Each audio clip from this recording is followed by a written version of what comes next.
ও ময়না আসো। 24-এর মহান স্বাধীনতা অর্জনের পর নতুন করে দেশ পরিচালনা করার জন্য যে উপদেষ্টাগুলোকে আমরা নিয়ে আসছি সামনে, এর মধ্যেই নতুন করে আরো এক নাস্তিক ঢুকতে শুরু করেছিল, মুস্তফা কামাল ফারুকী। কথা বলুন ঠিক কিনা?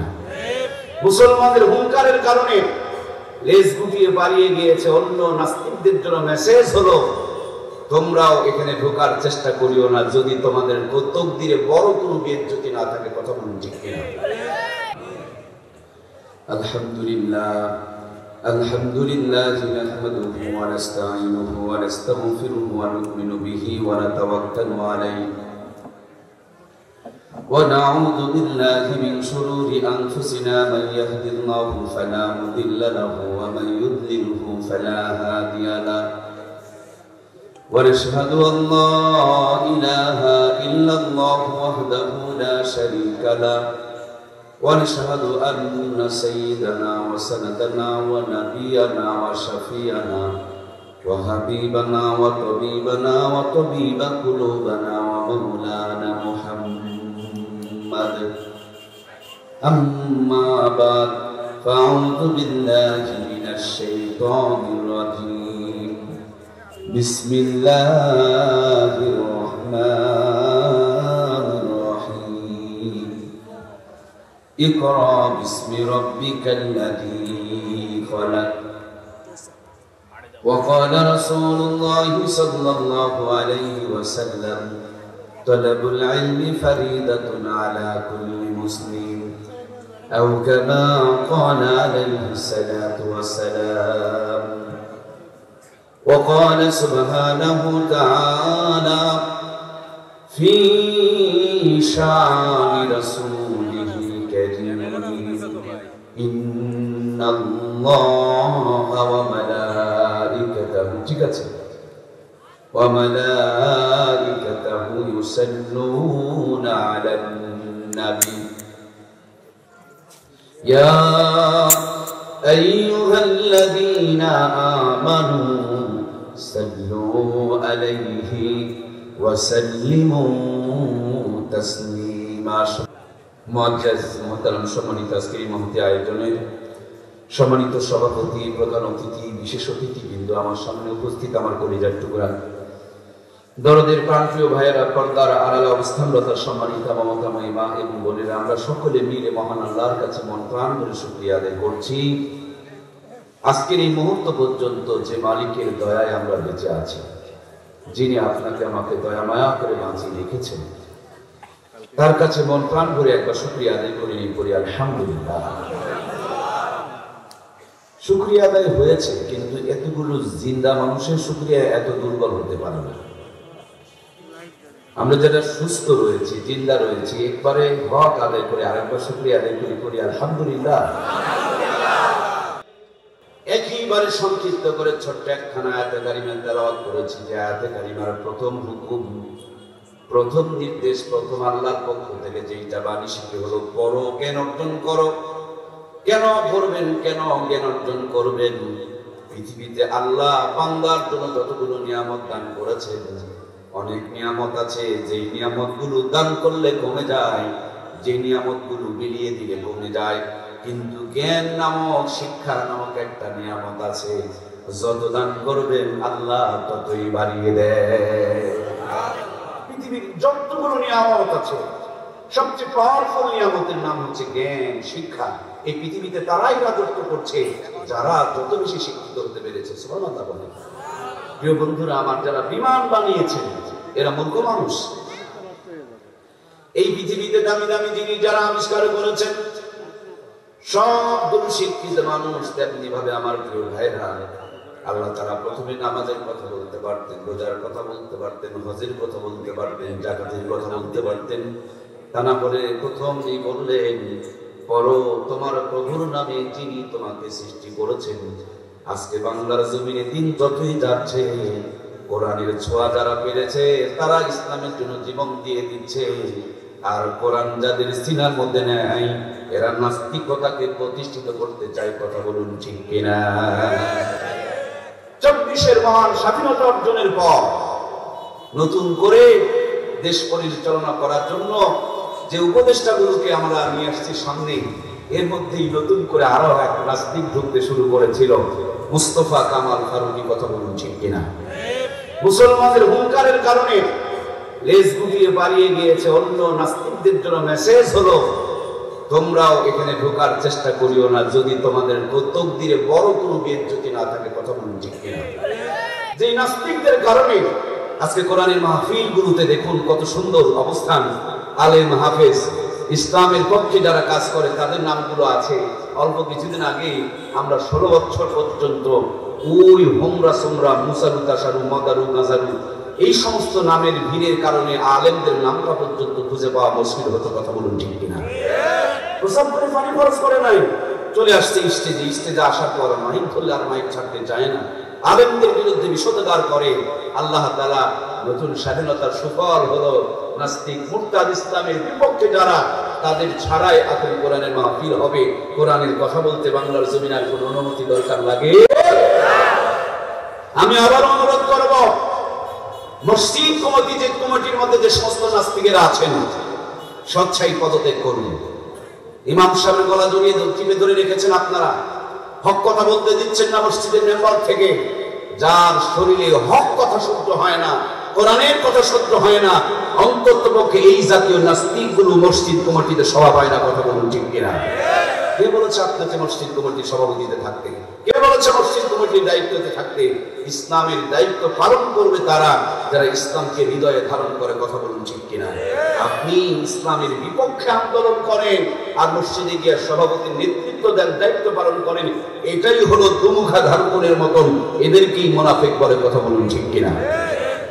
সম্মানিত প্রিয় ভাইয়েরা আমার, আমরা আজকে শুধু স্বাধীন হয়ে নাই, আজ থেকে কিছুদিন আগে স্বৈরাচারের হাত থেকে স্বাধীন হয়েছিলাম, তারও কিছুদিন আগে পাকিস্তানের হাত থেকে স্বাধীন হয়েছিলাম, তারও কিছুদিন আগে ব্রিটিশের হাত থেকে স্বাধীন হয়েছিলাম। আমার শিক্ষিত বন্ধুরা, বাংলার জমিনে আজ থেকে মাত্র 80 বছর পিছন দিকে যদি ফিরে তাকান, একবার দুইবার নয়, এই স্বাধীনতা 80 বছরের ভিতরে 4 বার অর্জন হয়েছে। স্বৈরাচার মাফিয়া থেকে, এরশাদ চাচার স্বৈরাচারী থেকে, পাকিস্তানের হানাদারি থেকে, ব্রিটিশদের জুলুম অত্যাচার নির্যাতন থেকে এই 80 বছরের ব্যবধানে 4 বার স্বাধীন হতে হচ্ছে। কেন? স্বাধীনতাগুলো যাচ্ছে কোথায়? স্বাধীনতাগুলো হচ্ছে কি? এত স্বাধীন কেন হতে হচ্ছে? এত রক্ত কেন লাগতেছে? এত রক্ত দিয়া স্বাধীন হচ্ছে, আবার স্বাধীনতা কেন হারিয়ে যাচ্ছে? এর একটাই মাত্র কারণ, যে কোরআনের ভিত্তিতে, যে ইসলামের ভিত্তিতে আমরা স্বাধীন হই, ওই ইসলাম পন্থীদেরকে ক্ষমতায় না বসানোর কারণে যে গ্রামবামদের অন্ধকার থেকে রক্ত দিয়ে, জীবন দিয়ে সংগ্রাম করে দেশকে স্বাধীন করা হয়, আবার পরবর্তীতে তাদের দোসরদেরকে যখন ক্ষমতায় বসানো হয়, অল্প দিনের ব্যবধানে যে অন্ধকার থেকে বের হয়ে আসি, ওরা আবার আমাদেরকে সেই অন্ধকারের জায়গায় নিয়ে চলে যায়। সুতরাং 24-এর স্বাধীনতা রক্ষা যদি করতে হয়, ছাত্র জনতা রক্তের সাথে বেঈমানি যদি না করতে হয়, তাহলে এবার বঙ্গভবন থেকে নিয়ে রান্নাঘর পর্যন্ত, প্রধানমন্ত্রীর চেয়ার থেকে নিয়ে মেম্বারের চেয়ার পর্যন্ত ওই মানুষগুলোকেই বসাতে হবে যাদের সিনার মধ্যে আল্লাহর কোরআনের রাডার আছে, ইসলামের সফটওয়্যার আছে, জান্নাতের একটা নেটওয়ার্ক আছে। এই মানুষগুলোকে যদি আমরা ক্ষমতায় বসাতে পারি, আমাদের স্বাধীনতার কোনোদিন হারাবে না। ঠিক কিনা? আমার প্রাণপ্রিয় ভাইয়েরা, আগামী দিন এই ছাত্র জনতার রক্তের সাথে যদি বেঈমানি না করতে চায়, যে ছাত্র জনতা বুকের তাজা রক্ত ঢেলে দিয়েছে অল্প কয়েকদিন আগে আমাদের বাংলাদেশে, যার রক্তের প্রত্যেকটা ফোঁটা যুবকদেরকে বারুদের মতন, আগুনের মতন গরম করে দিয়েছেন, তিনি হলেন আমাদের শহীদ আবু সাইদ ভাই। তার বাড়ির পাশে মাহফিল করতে গিয়েছিলাম, শুনেছি, জেনেছি, গভীরভাবে তার খবর নিয়েছি। তার হৃদয়ে আল্লাহর কোরআনের জায়গা ছিল, এই জন্য হাজার মানুষকে, বাংলার জমিনকে শোষণ, জুলুম, অত্যাচার, নির্যাতন থেকে মুক্তি দেওয়ার জন্য নিজের বুককে পেটে দিয়েছিলেন। কথা বলুন ঠিক কিনা? আমার প্রাণপ্রিয় ভাইয়েরা, এই স্বাধীনতাকে যদি রক্ষা করতে হয়, কোরআনওয়ালাদেরকে ক্ষমতায় না দেওয়া পর্যন্ত এদেশের স্বাধীনতা রক্ষা করা সম্ভব। কারণ এর আগে আমরা 4 বার স্বাধীন করেছি, কোন স্বাধীনতায় রক্ষা করতে পারি নাই। আমি এখনো চ্যালেঞ্জ করে বলছি, এক চোরকে সরায়া আর এক চোরকে যদি ক্ষমতায় বসান কোনো ফায়দা হবে না। আমরা বহুত কিছু দেখেছি, এবার কোরআন দিয়া দেশটা পরিচালিত হোক, এটা আমাদের দেখার পালা, এটাই আমরা দেখতে চাই। আল্লাহ আমাদেরকে সেই স্বপ্ন পূরণ না হওয়া পর্যন্ত যেন কবরে না ডাকটাই, জোরে বলুন না আমিন। কোন একদিন এ দেশের আকাশে কালেমার পতাকা তুলবে, সেদিন সবাই খোদারি বিধান পেয়ে দুঃখ বেদনা ভুলবে। একাকিনী রমণী নির্জন পথে যাবে, কোনো জন কটু কথা কবে না, কোনো জন কোনোখানে সম্পদের মহে খুনার রাহাজানি হবে না। সেদিন তো আর নই বেশি দূরে, আর কিছু পথ গেলে মিলবে, সেদিন সবাই খোদারি বিধান পেয়ে দুঃখ বেদনা ভুলবে। কোন একদিন এ দেশের আকাশে কালেমার পতাকা তুলবে, সেদিন সবাই খোদারি বিধান পেয়ে দুঃখ বেদনা ভুলবে। জোরে বলুন মারহাবা। আজ পর্যন্ত রক্তের দাগ শুকায় নাই, এখনো পর্যন্ত আহতরা হাসপাতালের বেডে শুয়ে শুয়ে আহাজারি করছে, এখনো পর্যন্ত অসংখ্য ভাইদের বুকের মধ্যে গুলিগুলো ঢুকে আছে। এই রক্তের দাগ শুকাতে না শুকাতে যারা আল্লামা আহমদ শফিকে বলেছিল তিতুল হুজুর, যারা শাপলা চত্বরে ব্রাশফায়ার করে হাজার হাজার আলেমদেরকে যখন তারা নির্বিচারে শহীদ করে দিয়েছিল, সেই সময় যারা ফেসবুকে স্ট্যাটাস দিয়েছিল শাপলা চত্বর জঞ্জাল মুক্ত হয়েছে, ওই জঞ্জালের ষড়যন্ত্র করে আবার তারা উপদেষ্টার চেয়ার পর্যন্ত গিয়েছিল। এই জাতিকে সজাগ থাকতে হবে, স্বৈরাচার পালিয়ে গিয়েছে, তার দোষেরা আগ্রহ পর্যন্ত ষড়যন্ত্র করছে, ঠিক কিনা? আমাদেরকে দেশে এবং দেশের ভিতরে নানান ষড়যন্ত্রের মোকাবিলা করতে হবে, আল্লাহর কোরআনকে বুকে নিয়ে সজাগ থাকতে হবে প্রিয় ভাইয়েরা, নইলে বাংলার জমিনে আবার নতুন করে রক্তে রঞ্জিত হয়ে যাবে। সম্মানিত প্রিয় ভাইয়েরা আমার, আমি আওয়ামী লীগের বিরুদ্ধে বলি না, আমি বিএনপির বিরুদ্ধে বলতে চাই না। আমার বাংলার জমিন আজকে স্বাধীন হলো 53 থেকে 54 বছর। এই স্বাধীনতার পর বঙ্গবন্ধু জীবন দিলেন, জিয়াউর রহমান জীবন দিলেন, এরশাদ চাচা জীবন দিলেন। একদল দিয়ে রাজনীতি করলাম, হয় নাই। 4 দলের ঐক্যজোট করেছিলাম, 4 দল দিয়ে হয় নাই, 14 দলের মহাজোট তৈরি করেছিলেন। এত কথা নয় বন্ধু, সকলেই কিন্তু দেশের মানুষকে শান্তি দিতে চায়। শুধু দেশের মানুষ নয় রে দাদা, সেই জামানায় আজ থেকে 1500 বছর পূর্বে নবীর মতন একজন দামি মানুষ 40 বছর পর্যন্ত মেহনত করেছেন, কিন্তু রেজাল্ট পয়দা করতে পারে না। রহমাতুল্লিল আলামিন 40 বছর মেহনত করে যখন পেরেশান হয়ে গিয়েছেন, 40 বছর মেহনত করার পর রহমাতুল্লিল আলামিন যখন দিশাহারা হয়ে গিয়েছেন, সফলতার টার্গেট পর্যন্ত বুঝতে পারে নাই, জাবালে নূরে হেরা গুহার ভিতরে নবীজি আমার বসা। তিনি রিসার্চ করছেন, পরিকল্পনা করছেন, ফিকির করছেন, থিসিস করছেন, গবেষণা করছেন কি করে দুনিয়ার মানুষকে একটা শান্তির পথ দেখানো যায়। আমার নবী মুহাম্মদ রাসূলুল্লাহ, আর নবীজির কাছে আল্লাহ তাআলা দান করলেন কিতাবুল্লাহ, মুহাম্মদুর রাসূলুল্লাহর কিতাবুল্লাহ। মক্কার জমিনে কালো পাথরের পাহাড়ে যখন লেগে গেল, আল্লাহর কোরআনের ছোঁয়া লাগার কারণে ওই কালো পাথরের পাহাড় মুহূর্তের মধ্যে আলোর পাহাড় জাবালে নূর হয়ে গেল। নবীজি 40 বছর পারেন নাই, যেমনি কোরআন আসতে শুরু করেছে, মক্কার জমিনের পরিবর্তন হতে শুরু করে দিয়েছে। ওমর নামক একজন ব্যক্তি আমার নবীর গর্দান কাটার জন্য ছুটে চলে যায়। পথিমধ্যে কোরআনের তেলাওয়াত তার কানের মধ্যে ভেসে আসলো। মানুষজন তারে বলল, তুমি মুহাম্মদের কাল্লা কাটতে যাও, অথচ তোমার ভগ্নিপতি এবং বোন তারা তো কোরআনুল কারীমের তেলাওয়াত করে, তারা তো কোরআন পড়ে। তিনি সামনের পথকে বন্ধ করে দিয়া ভগ্নিপতির বাড়িতে রওনা হলেন। দরজার কিনারে গিয়া কোরআনের তেলাওয়াত শুনতে পেলেন। দরজায় আঘাত করে দরজা ভেঙে দেখে ভগ্নিপতি আর বোন কোরআনুল কারীম তেলাওয়াত করতেছেন। মারতে শুরু করে দিলেন। রক্তগুলো দিয়ে আল্লাহর কোরআন রঞ্জিত হয়ে গেল। কোরআনুল কারীমকে বুকের থেকে ছিনিয়ে নিতে চাইলেন। তারা জীবন দিতে প্রস্তুত, কিন্তু আল্লাহর কোরআনকে দিতে প্রস্তুত নয়। তিনি তখন বললেন, কি পড়েছি আর একটু পড়ো তো দেখি, আর একটু শুনি তো দেখি। আল্লাহর কোরআনের তেলাওয়াত শুনে কাট্টা কাফেরের দিলটা গলে গেল। তিনি নবীর কাল্লা কাটতে গিয়া নিজের কুফরির কাল্লা কর্তন করে ইসলামের সৈনিক হয়ে গেল। মরার পরে জান্নাতে যাবে, মরার আগে আল্লাহ তাআলা জান্নাতের সার্টিফিকেট পাঠিয়ে দিয়েছে।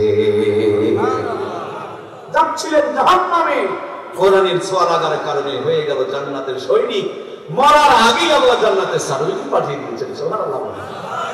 প্রিয় ভাইয়েরা আমার, এই কোরআনুল কারীম এমন একটা ম্যাগনেট, এমন একটা চুম্বক, এমন একটা পরশ পাথর, এটা যেখানে যেভাবে যার সাথে লেগেছে প্রত্যেকটা জিনিসের সম্মান বেড়ে গিয়েছে। একটু খেয়াল করে দেখুন, আল্লাহ তাআলা যুগে যুগে অসংখ্য নবী রাসূল পাঠিয়েছেন, প্রত্যেকের কাছে অসংখ্য মুজিজা দান করেছেন। নবীরা বিদায় নিয়ে চলে গিয়েছেন, তাদের মুজিজা তার সাথেই বিদায় নিয়ে চলে গিয়েছেন। দাউদ আলাইহিস সালাম নামক আল্লাহ তাআলার জলিল কদরের এক পয়গম্বর ছিলেন। এত মজা করে তেলাওয়াত করতেন, তার তেলাওয়াত শুনলে আকাশে উড়ন্ত পাখি জমিনে পড়ে যেত, গাছের লতা পাতাগুলো ঝরে ঝরে জমিনে পড়ে যেত, সাগরের মাছগুলো পর্যন্ত জ্ঞান হারায়া পানির উপরে ভেসে উঠত। আল্লাহর পয়গম্বর হযরতে দাউদ যখন চলে গেলেন, তার সুললিত সুন্দর কণ্ঠ সাথে করে নিয়ে তিনি চলে গেলেন। আল্লাহ তিনাকে আরো একটা মুজিজা দিয়েছিলেন। তিনি যদি লোহার মধ্যে হাত দিতেন, লোহা বলে মম হয়ে যেত। আল্লাহ পয়গম্বর দাউদ যখন চলে গেলেন, তার মুজিজাও তার সাথে করে নিয়ে তিনি চলে গেলেন। আর লোহাই কেউ হাত দিলে লোহা বলে মম হয়ে যায় না। মূসা আলাইহিস সালাম নামক আল্লাহ তাআলার জলিল কদরের এক পয়গম্বর ছিলেন। আল্লাহ অনেকগুলো মুজিজা দিয়েছিলেন। সবচেয়ে বড় মুজিজা ছিল তার হাতের লাঠি। যখন তিনি জমিনে ছেড়ে দিতেন, বিশাল বড় অজগর সাপ হয়ে যেত। জাদুকরদের বানানো সাপ বিচ্ছুগুলোকে ভক্ষণ করে ফেলে দিত। আবার যখন ধরে ফেলত, মুহূর্তের মধ্যে পূর্বের হালতে চলে আসতো। ধরে বলুন সুবহানাল্লাহ। দুনিয়াতে যখন আঘাত করতেন, দরিয়ার মধ্যে 12টা রাস্তা পয়দা হয়ে যেত।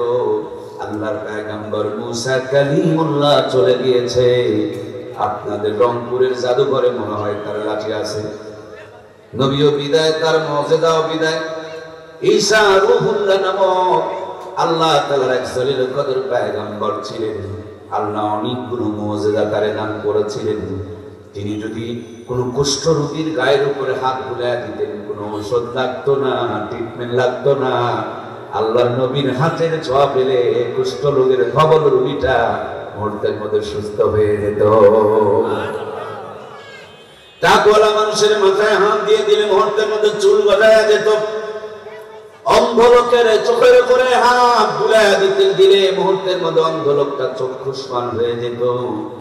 আল্লাহর পয়গম্বর হযরত ঈসা রূহুল্লাহ মৃত মানুষের কবরের কিনারে দাঁড়ায় যদি বলতেন, কুম বিইজনিল্লাহ, ওগো আল্লাহর গোলাম, আল্লাহর হুকুমে কবর থেকে উঠে দাঁড়ায় যাও, মুহূর্তের মধ্যে কবরের মৃত মানুষটা কবর থেকে জিন্দা হয়ে দাঁড়িয়ে যেত।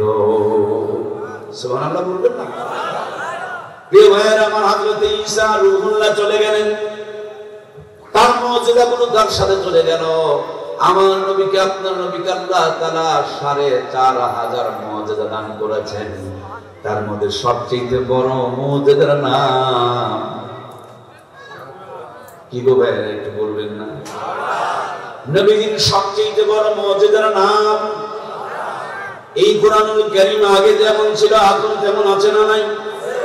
ওই ইয়াকিন, ওই বিশ্বাস নিয়ে এই কোরআনুল কারীম তেলাওয়াত করে জায়নামাজ যদি পানির উপরে বিছিয়ে দেন, জায়নামাজ আপনাকে ভাসিয়ে নৌকা বানিয়ে পার করে নিয়ে যাবে। ওই ইয়াকিন, ওই বিশ্বাস নিয়ে আপনি পানির মধ্যে যদি ফু মারেন পানির মধ্যে আগুন ধরে যাবে।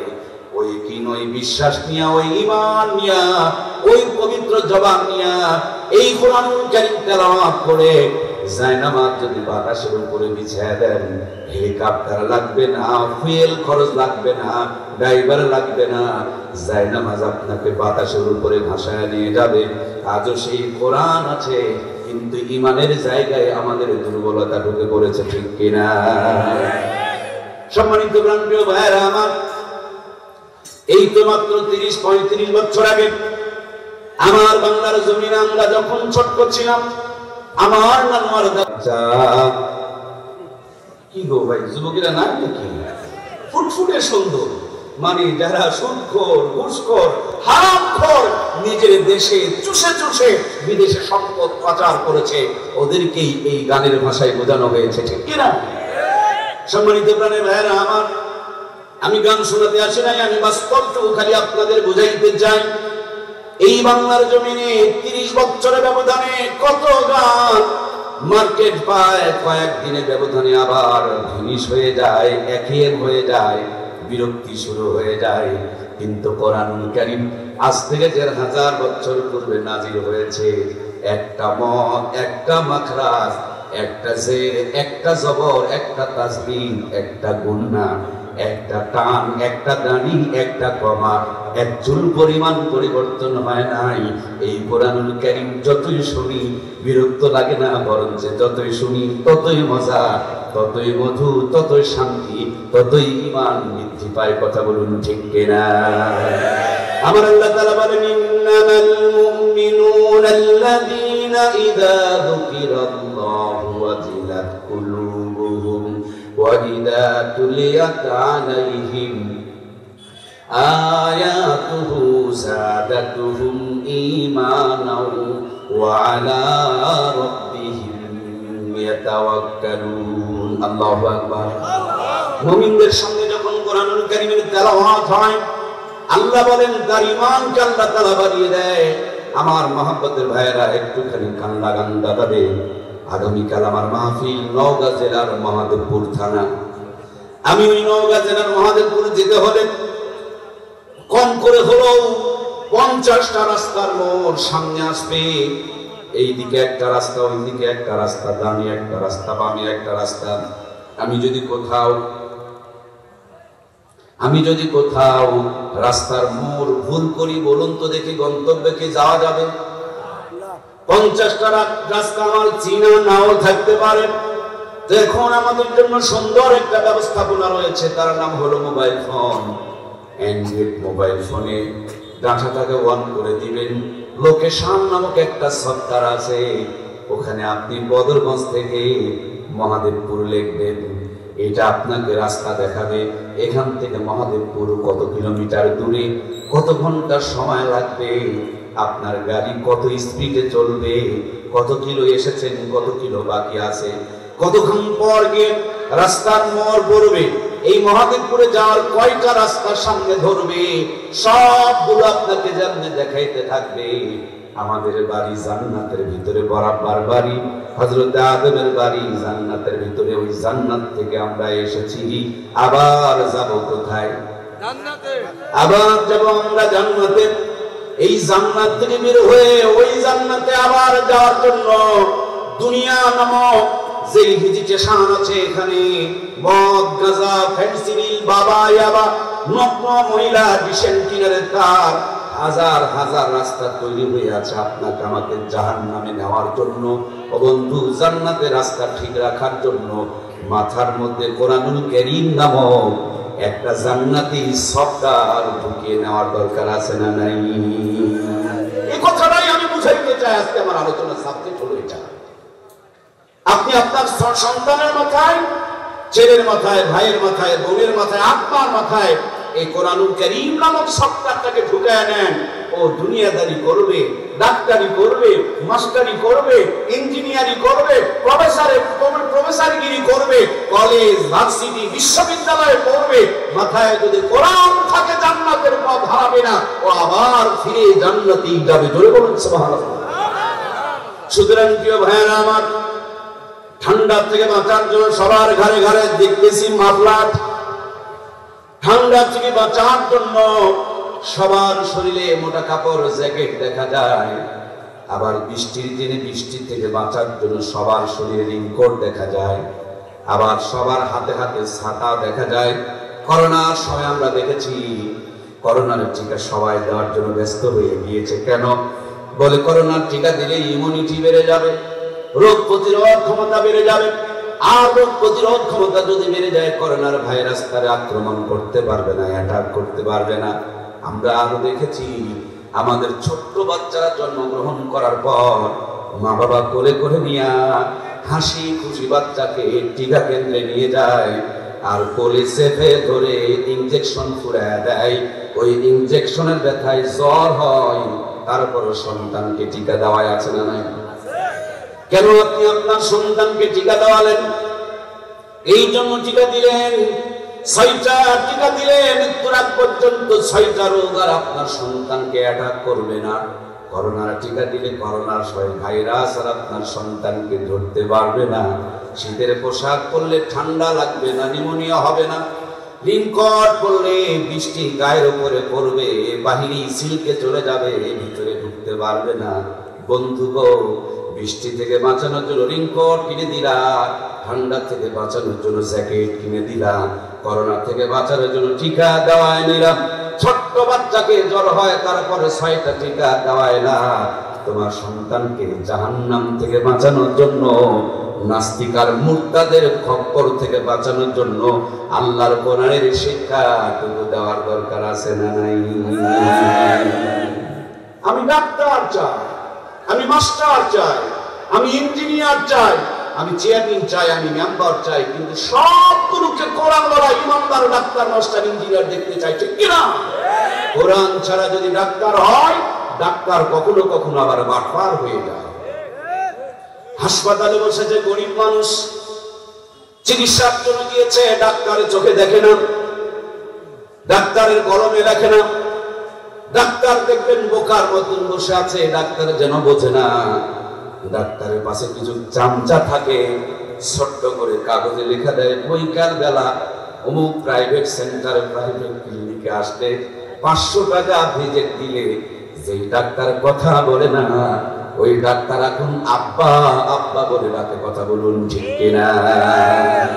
জনগণের ট্যাক্সের টাকা দিয়া যাকে বিদেশ থেকে লেখাপড়া করিয়ে নিয়ে আসা হলো, এখনো পর্যন্ত যাকে জনগণের ট্যাক্সের টাকা থেকে বেতন দেওয়া হয়, শুধু ভিতরে ঈমান না থাকার কারণে সব ডাক্তারের কথা বলছে না। অনেক ডাক্তার ডাক্তারের পরিবর্তে বাটপারি করে। কথা বলুন ঠিক কিনা?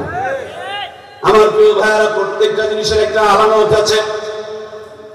যে সমস্ত মায়েদের বয়স 40 বছর হয়ে গিয়েছে, ওরা কিন্তু লাকড়ি ঢুকায় দিয়া ভাত তুলে আর টিপে দেখে না, ভাতের শব্দ দেখে বুঝে ফেলে দেয় ভাত হয়ে গেছে। কথা বলুন ঠিক কিনা?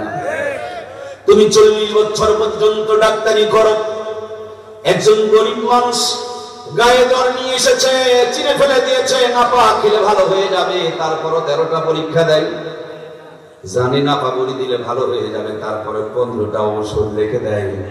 আমার মহাব্বতের ভাইয়েরা, ওই ডাক্তারের সিনায় যদি আল্লাহর কোরআন থাকতো, ডাক্তার কোনোদিন জনগণের উপরে জুলুম করতে পারতো না, ঠিক কিনা?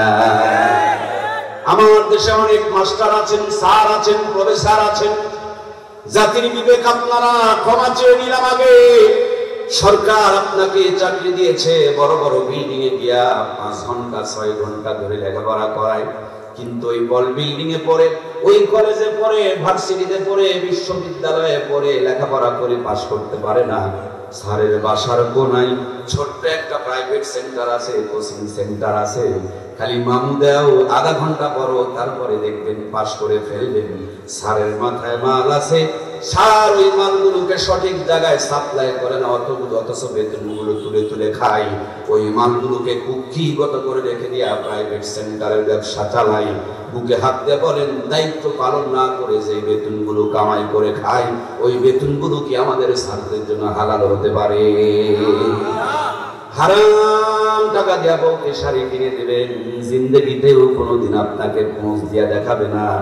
যেদিন ঢাকায় কোনো কাজে যাবেন সেদিন রিক্সায় চলে পোস্ট দিয়া পাবলিককে দেখাবে, কারণ পাবলিকের টাকা হালাল করে কামাই হয় নাই, এই জন্য বহু গিয়া পাবলিকের হক আদায় করে, ঠিক কিনা? হারাম টাকা দিয়ে সন্তানকে লেখাপড়া করাবেন, এই সন্তান আপনার সেবা যত্ন করবে না, ওপেন চ্যালেঞ্জ, কোনদিন না, কখনো না, কখনো না, হতেই পারে না। যখন আপনি বুড়া হয়ে যাবেন, টাকাগুলো হালাল ভাবে উপার্জন করেন নাই, তার জন্য সন্তান আপনাকে ঘর থেকে বের করে বৃদ্ধাশ্রমে ফেলে আসবে, কথা বলুন ঠিক কিনা? আমার দেশে অনেক ইঞ্জিনিয়ার আছে, রডগুলো বিক্রি করে দেয় আর রডের পরিবর্তে বাঁশ ঢুকায়া দেয়। বাঁশ দেনাওয়ালা ইঞ্জিনিয়ার বাংলাদেশে তো নাই। কি গো, কথা বলুন না কেন? বাঁশ দেনাওয়ালা ইঞ্জিনিয়ার আছে না নাই? ইঞ্জিনিয়ারের মাথায় যদি কোরআনের সত্তার থাকতো, ওই ইঞ্জিনিয়ার কোনদিন রড বিক্রি করে জাতির আর বাঁশ দিতে পারতো না। আমরা ইঞ্জিনিয়ার চাই, ইঞ্জিনিয়ারের পরিবর্তে চোরের দরকার। সুতরাং ইঞ্জিনিয়ার যেন চোর না হয়, তার জন্য ইঞ্জিনিয়ার গুলোকে ইমানদার বানানোর দরকার আছে না নাই? মাস্টার যেন চিটার না হয়, এই জন্য মাস্টার গুলোকে কোরআনওয়ালা বানানো দরকার আছে না নাই? ডাক্তার যেন বাটপার না হয়, বাটপার গুলোকেও ইমানদার বানানোর দরকার আছে না নাই?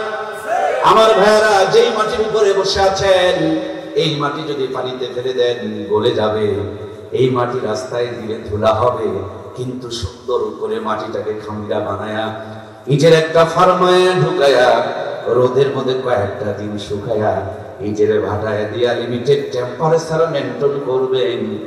আগে ছিল মাটি, ইটের ভাটা থেকে বের করার পর হয়ে গেছে খাঁটি। আগে এই মাটির কোনো দাম ছিল না, এখন ইটের ভাটা থেকে বের হলেই 10 থেকে 12 টাকা, ঠিক কিনা? আগে এই মাটি পানিতে ফেলে দিলে পড়ে যায়, সেই মাটি যখন ইটের ভাটা থেকে বের করে আগুনে দিবেন, অথবা এই মাটি ইটের ভাটার থেকে বের করে যদি পানির মধ্যে দিয়ে দেন, বলুন তো পানিতে দিলে কি পানির মধ্যে আর গলে যায়? শুধু সিস্টেম মেনটেন করা হয়েছে। কলিজার টুকরা ভাইয়েরা, গরুর পেট থেকে জন্ম নিলে গরু হয়, ছাগলের পেট থেকে জন্ম নিলে ছাগল হয়, মগর মানুষের পেট থেকে জন্ম নিলে মানুষ হয়। যদি মানুষের পেট থেকে জন্ম নিলে মানুষ হয়, কুকুরও দাঁড়িয়ে পেশাব করে, আমিও দাঁড়িয়ে পেশাব করি, তাহলে আমার আর কুকুরের পার্থক্য কোন জায়গায়? কুকুরও ইজ্জত বের করে দেখায়, আমিও কাপড় ছিঁড়ে আমার ইজ্জত বের করে দেখায়, আমার আর কুকুরের পার্থক্য কোথায়? কথা বলেন না কেন?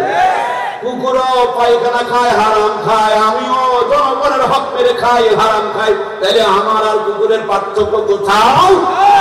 এই জন্য প্রিয় ভাইয়েরা, মানুষের পেটে জন্ম নিলে মানুষ হওয়া যায়, আর মানুষের পেট থেকে জন্ম নিলে, গরুর পেট থেকে জন্ম নিলে গরু হওয়া যায়, ছাগলের পেট থেকে জন্ম নিলে ছাগল হওয়া যায়।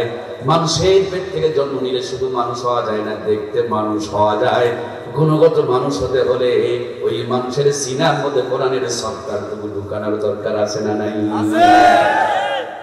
এই জন্য প্রিয় বন্ধুরা আমার, আপনার সন্তানকে সব বানাবেন। যদি ডাক্তার না থাকে আমার চিকিৎসা করবে কে? যদি ইঞ্জিনিয়ার না থাকে আমার বিল্ডিং এর প্ল্যান করবে কে? যদি প্রফেসর না থাকে আমার সন্তানকে উচ্চ শিক্ষিত বানাবে কে? আমি ডাক্তার, মাস্টার, ইঞ্জিনিয়ারের বিপক্ষে নয়, আমি বলছি ওদেরকেও ইমানদার বানানোর দরকার আছে না নাই? এটাই মূল কথা, এটাই করার কথা, এটাই জেনুইন কথা। আজকে যদি একটা বার চোখ বন্ধ করে তাকায় দেখুন, বঙ্গভবন থেকে নিয়ে, রাষ্ট্রপতি থেকে নিয়ে, প্রধান উপদেষ্টা থেকে নিয়ে, স্থগিতার পর্যন্ত প্রত্যেকটা জায়গায় যদি ঈমানওয়ালা বসে যায়, প্রত্যেকটা মানুষ যদি কোরআন সুন্নাহর আলোতে আলোকিত হয়, প্রত্যেকটা মানুষ যদি 100% হালাল খায়, বন্ধু মরার পর তো জান্নাতে যাব, মরার আগে এই জমিনটা যেন জান্নাতের নমুনা হয়ে যাবে, ঠিক কিনা?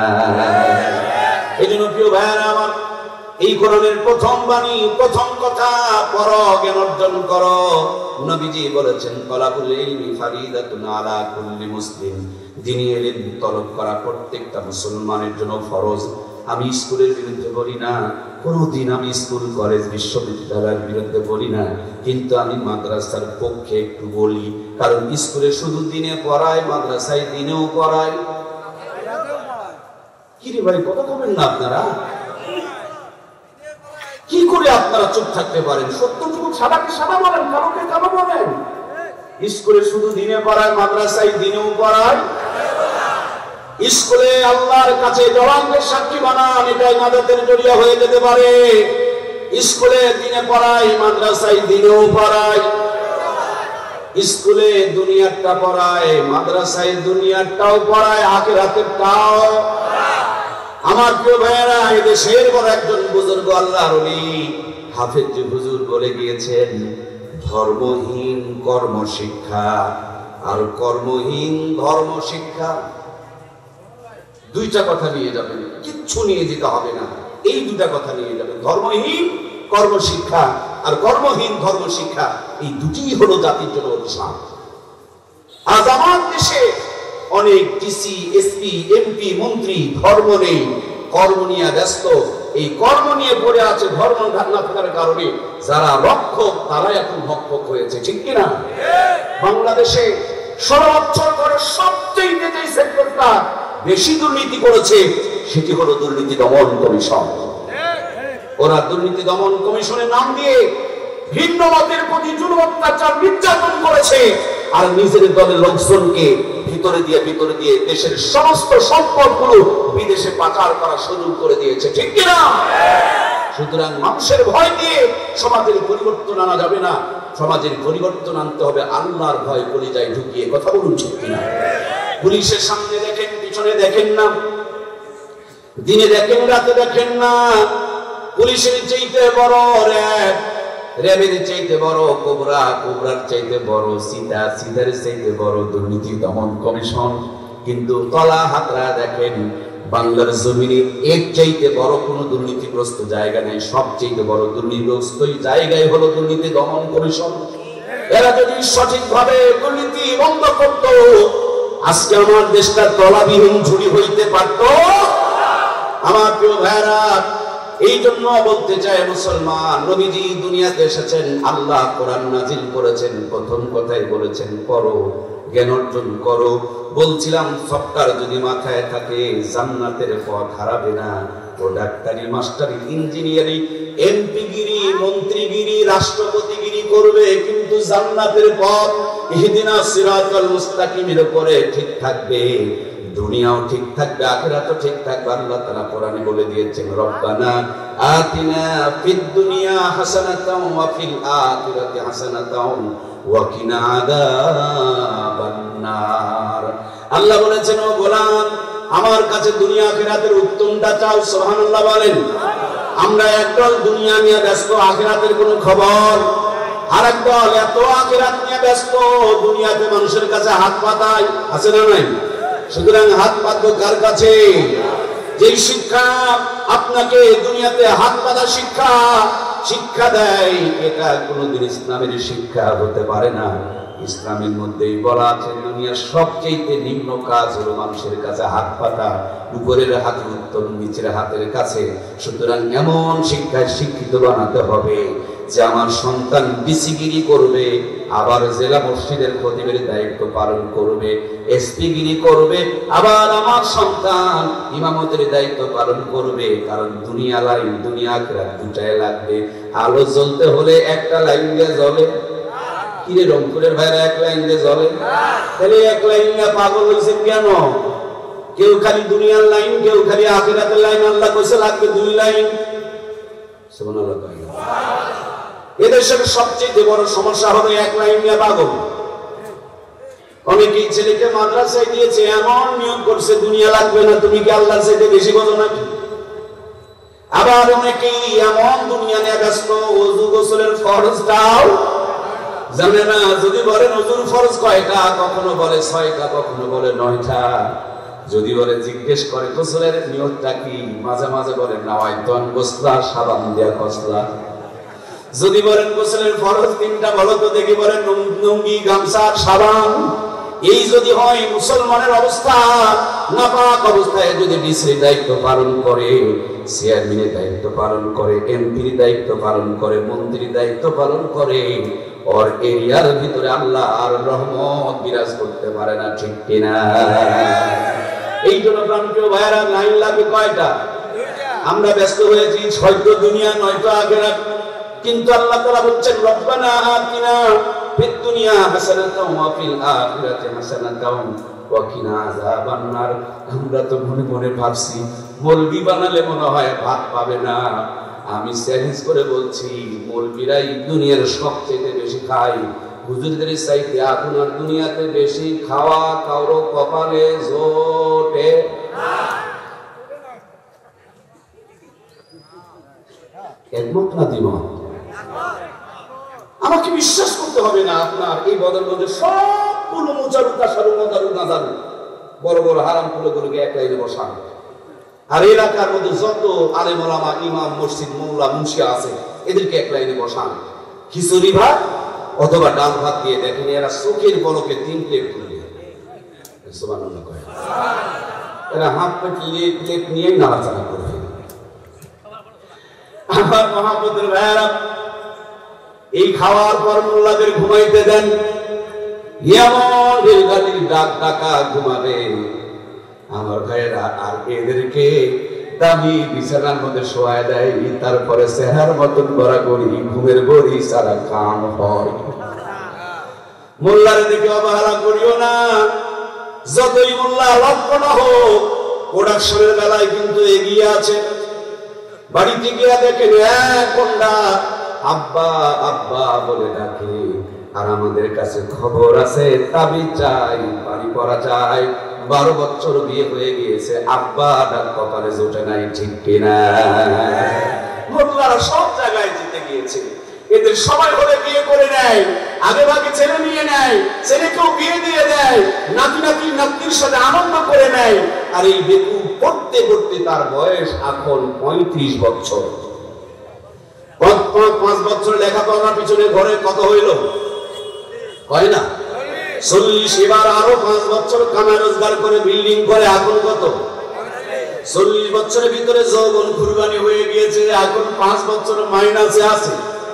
এই মুহূর্তে এখন বউ খুঁজে বেড়াচ্ছে, বউ খুঁজবে তা আবার টাটকা বিয়ে করবে, অল্প বয়সের বিয়ে করবে।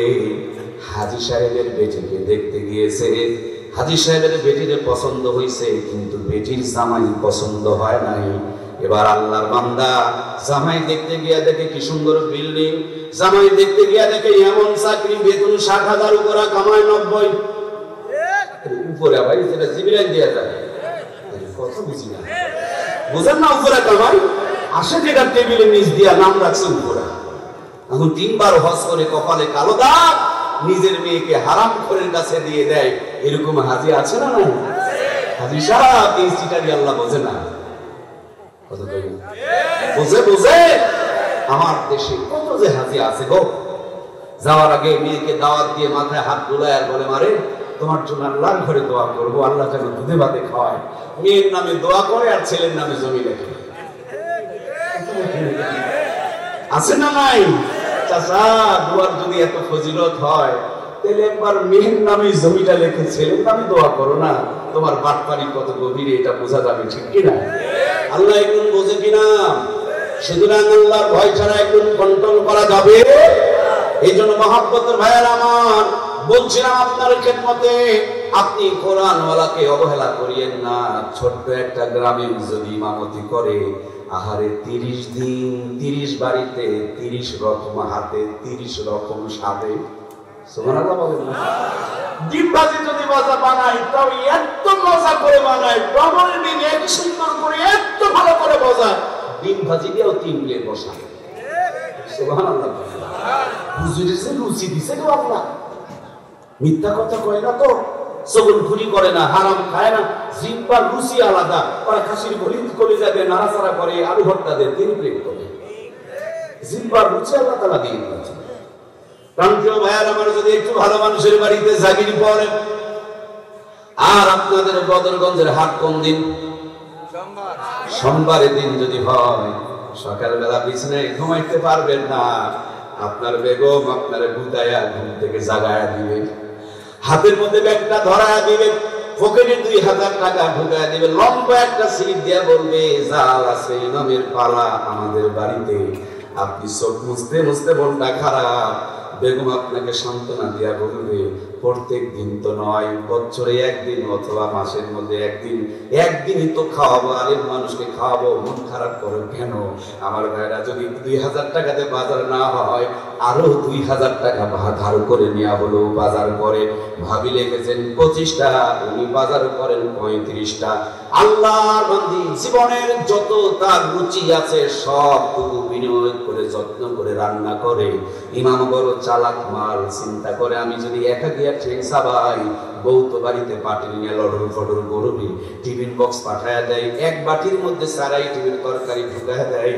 এবার বাজারে গিয়া বলে ভাই বড় কি কোনো টিফিন বক্স নাই? দোকানদার বলে স্মার্ট জামানা, কোনো কিছু অসম্ভব না, কোন 12 তালা পর্যন্ত টিফিন বক্স বের হয়েছে। ইমাম সাহেব বলে আমার মুসল্লিরা বড় ভালো, আমাকে অনেক মহব্বত করে, আমার জন্য 12 তালায় বরাদ্দ করতে পারেন।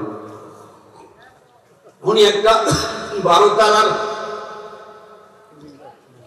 বিশাল বড় টিফিন বক্স কিনে নিয়ে এসেছেন, কিন্তু ভাবি সাহেবা তো 14 আইটেমের তরকারি রান্না করে অপেক্ষায় রয়েছেন।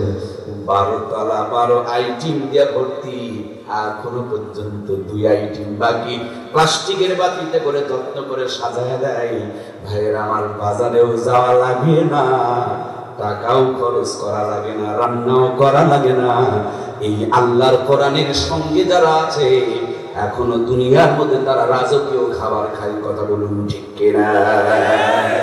আপনার বদরগঞ্জের কেন্দ্রীয় জামে মসজিদের সম্মানিত খতিব সাহেব যখন কোন রিকশায় চলে যায়, রিকশাওয়ালা টাকা নেয় না, উল্টা হাতে চুমু দিয়া বলে হুজুর, মাথায় হাত তুলে দিয়ে বলে হুজুর একটু দোয়া করবেন, ছেলে মেয়েগুলোকে যেন দিনের পথে রাখতে পারি।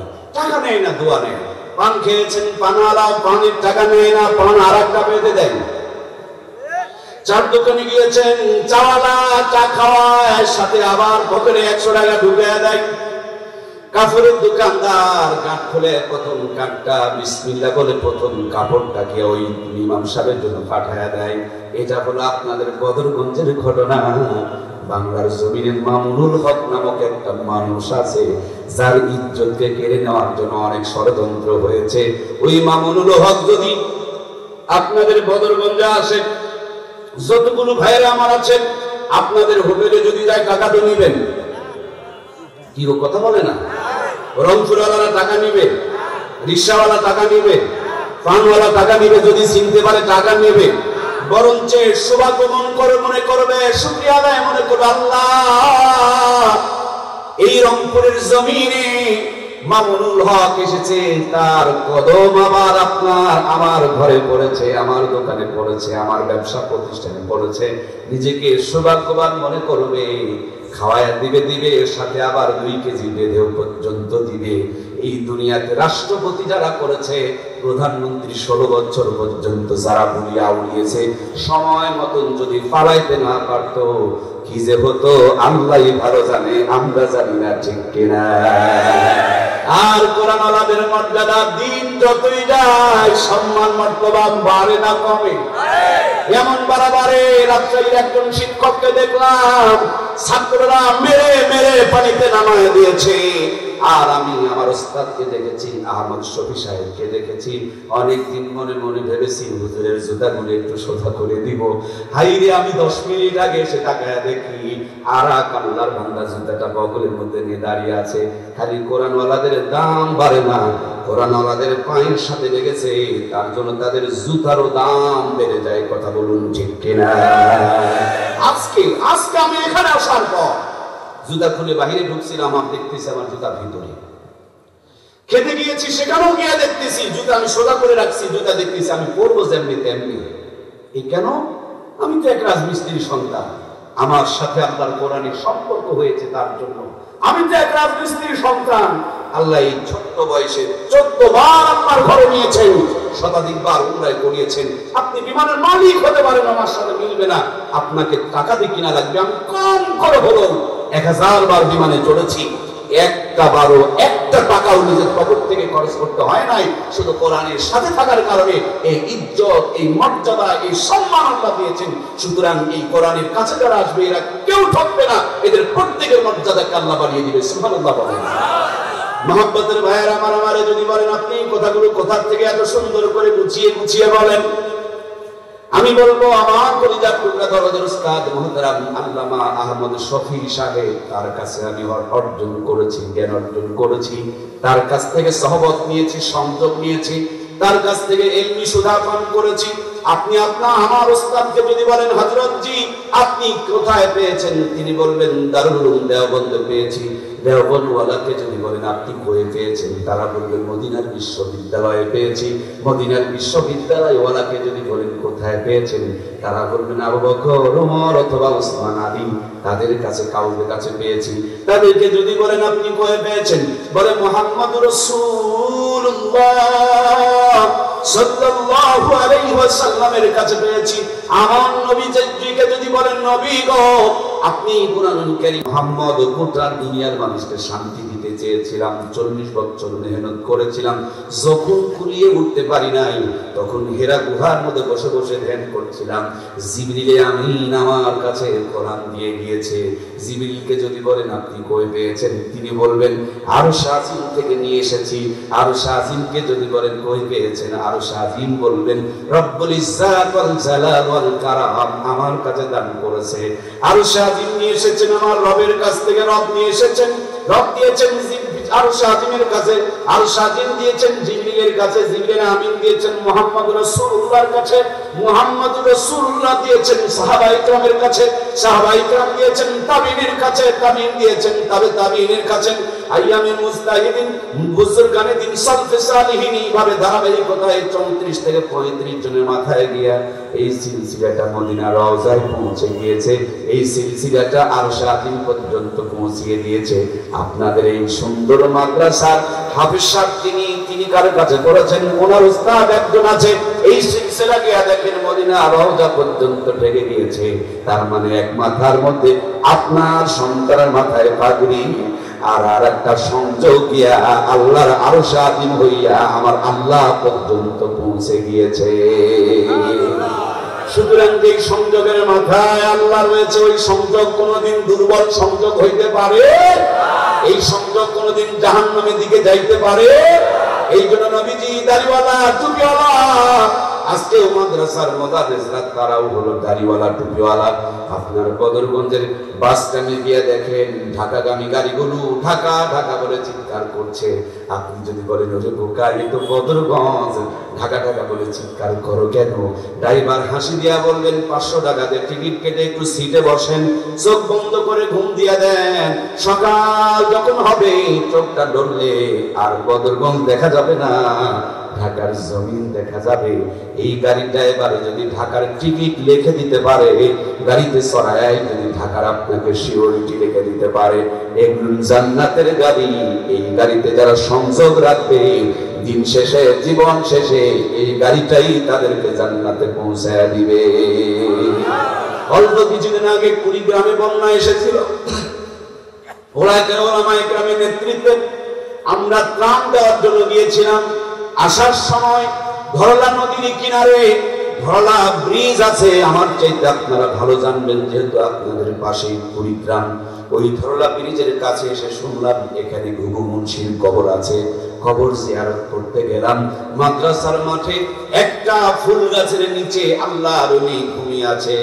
কবর জিয়ারত করার পর এক মুরব্বীকে জিজ্ঞেস করলাম, আমরা তো মানুষের মুখে শুনেছি, আপনি স্থানীয় মানুষ, আপনার কাছে একটু জানতে চাই। আল্লাহর ওলি বলেন ঘুঘু মুন্সি যাকে বলা হয় আসলে তার নাম ঘুঘু মুন্সি নয়। তিনি যখন কোরআনের তেলাওয়াত করতেন, তিনি যখন জিকির করতেন, আল্লাহর বান্দা চরমনার মুরিদ ছিলেন, তখন একটু মাথাটা নাড়াইতেন আর আল্লাহর কালাম তেলাওয়াত করতেন। বন্ধুরা তাকে মস্কারি করে করে ঘুঘু মুন্সি বলে রাখতেন। ঘুঘু মুন্সি মারা গিয়েছে, আমাকে ইশারা করে দেখিয়ে দিলেন ব্রিজ থেকে দক্ষিণ পাশে ওই কবরস্থান যেটা পানি দেখা যায়, সেখানে এক কবরস্থান ছিল, সেখানে তার কবর দেওয়া হয়েছে। নদীর ভাঙনে যখন ভাঙতে শুরু করে দিয়েছে, এলাকার লোকজন সেখান থেকে উঠে অন্য জায়গায় চলে এসেছে।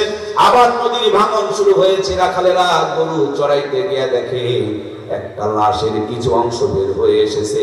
ওরা এলাকার লোকজনকে খবর দিয়ে এলাকার লোকজন কবর থেকে যখন লাশটাকে উত্তোলন করেছে, মুখের থেকে কাফনের কাপড়টা সরায়া দেখে 32 বছর পূর্বে কারা লাশ, একটা পশম পর্যন্ত নষ্ট হয় নাই। সুবহানাল্লাহ।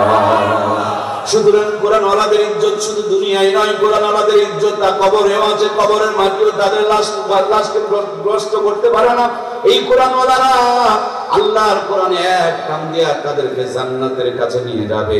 জান্নাতের কাছে নিয়ে যাওয়ার পর আল্লাহর পক্ষ থেকে একজন ঘোষণা করে বলবে, ইকরা ওয়ারাতিল কামা কুনতা তুরাতিল ফিদ দুনিয়া। ও আল্লাহর জান্নাতের বান্দা বান্দি, যেইভাবে দুনিয়াতে আল্লাহর কোরআনকে তেলাওয়াত করেছিলে, ওইভাবে একটা একটা করে আয়াত পড়ো আর একা তালা বিশিষ্ট জান্নাত অর্জন করো। সুতরাং বন্ধুরা আমার, সন্তান ডাক্তার হবে, সন্তান মাস্টার হবে, সন্তান ইঞ্জিনিয়ার হবে, কিন্তু সবার আগে ইমানদার হবে। সবার আগে আগে ডাক্তার, আগে মাস্টার, আগে ইঞ্জিনিয়ার, আগে ইমানদার। আগে বিল্ডিং হয় না, আগে ইট হয়। আগে রাস্তা না, আগে ইট। বিল্ডিং বানাও, রাস্তা বানাও, ব্রিজ বানাও। এই জাতির কল্যাণে বিল্ডিং ব্রিজের দরকার আছে, কিন্তু বিল্ডিং ব্রিজের আগে ইটের দরকার আছে না নাই? আমি এমপি চাই, মন্ত্রী চাই, রাষ্ট্রপতি চাই, কিন্তু সবগুলোকে আগে কোরআনের ফার্মায় ঢুকায় ইমানদার বানানোর দরকার আছে না নাই? স্কুলে যা যা পড়ায়, মাদ্রাসাতেও কিন্তু এই বাংলা ইংরেজি অঙ্কগুলো পড়ায়। কিন্তু আমার ভাইয়েরা, স্কুলের পাশাপাশি মাদ্রাসায় যদি দিতে পারে, দুনিয়া আখিরাত দুটাই তখন পেয়ে যায়। এখানে যদি গেট বানানো হয়, এই গেট দিয়ে বের হলে 2 প্যাকেট তাবারক দেওয়া হবে, আর এই গেট দিয়ে বেরালে 1 প্যাকেট তাবারক দেওয়া হবে। দেখবেন সবাই 2 প্যাকেটের তাবারকের লাইনে লাইন ধরবে, কারণ প্রবল পেতে কেউ সিঙ্গেলে লাইনে যাবে না। এই দুনিয়ার বুকে দুনিয়া নিয়ে যারা ব্যস্ত হয়েছি, আখিরাত যারা চায় না, কিয়ামতের দিন তাদের কেউ হিসাব দেওয়া লাগবে, ঠিক কিনা?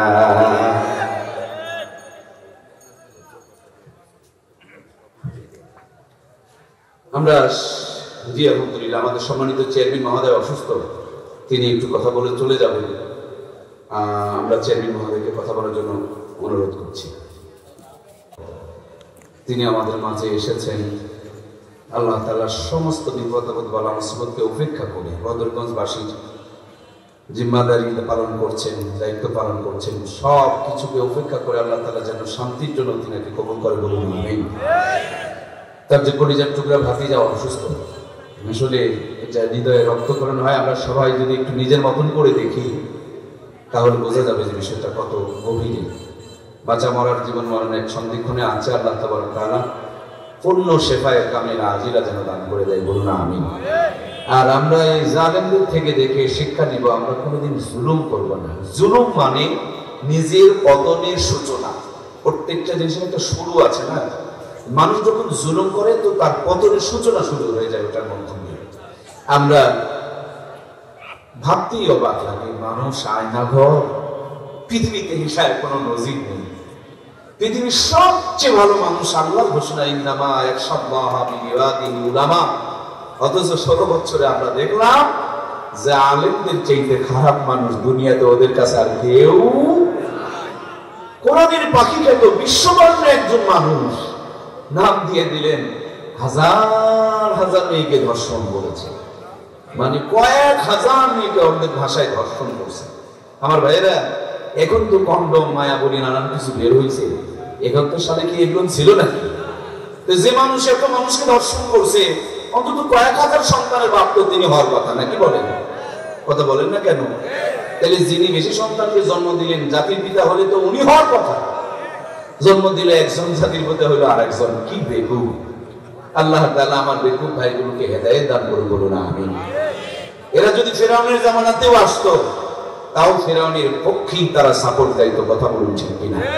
আয়নাঘর দেখে এতগুলো আলেমকে নির্বিচারে জুলুম করে করে তার শেষ করে দিল। এই জুলুমগুলো দেখে কত মায়ের কলিজা খালি করে ফেললো, কত বোনকে বিধবা করলো, কত সন্তানকে এতিম করলো, কত নিরপরাধ মানুষকে তারা নানান ভাবে খুন করে ফেলে দিল।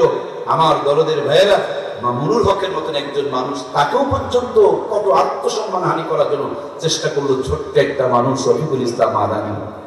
শুধু হক কথা বলার কারণে কি পরিমাণ টর্চার করেছে, হাফ প্যান্ট পরায়া, হাতের মধ্যে সিগারেট ভরায়া, নগ্ন মহিলাকে জড়ায়া ধরায়া ধরে ছবি তুলে তাকে কি পরিমাণ নির্যাতন করে অপদস্থ করার জন্য ষড়যন্ত্র করা হয়েছিল। সব ক্ষমতার যত ধরনের অপব্যবহার ছিল একটাও তারা বাদ রাখে নাই। কিন্তু আল্লাহ তাআলার ফয়সালা বড় উত্তম ফয়সালা, কথা বলুন ঠিক কিনা? ওয়া মাকারু ওয়া মাকারাল্লাহ ওয়াল্লাহু খায়রুল মাকিরিন। আল্লাহ বলেন মানুষ যত মক্কর জানো তার চাইতে বড় মক্কর জানেন কে?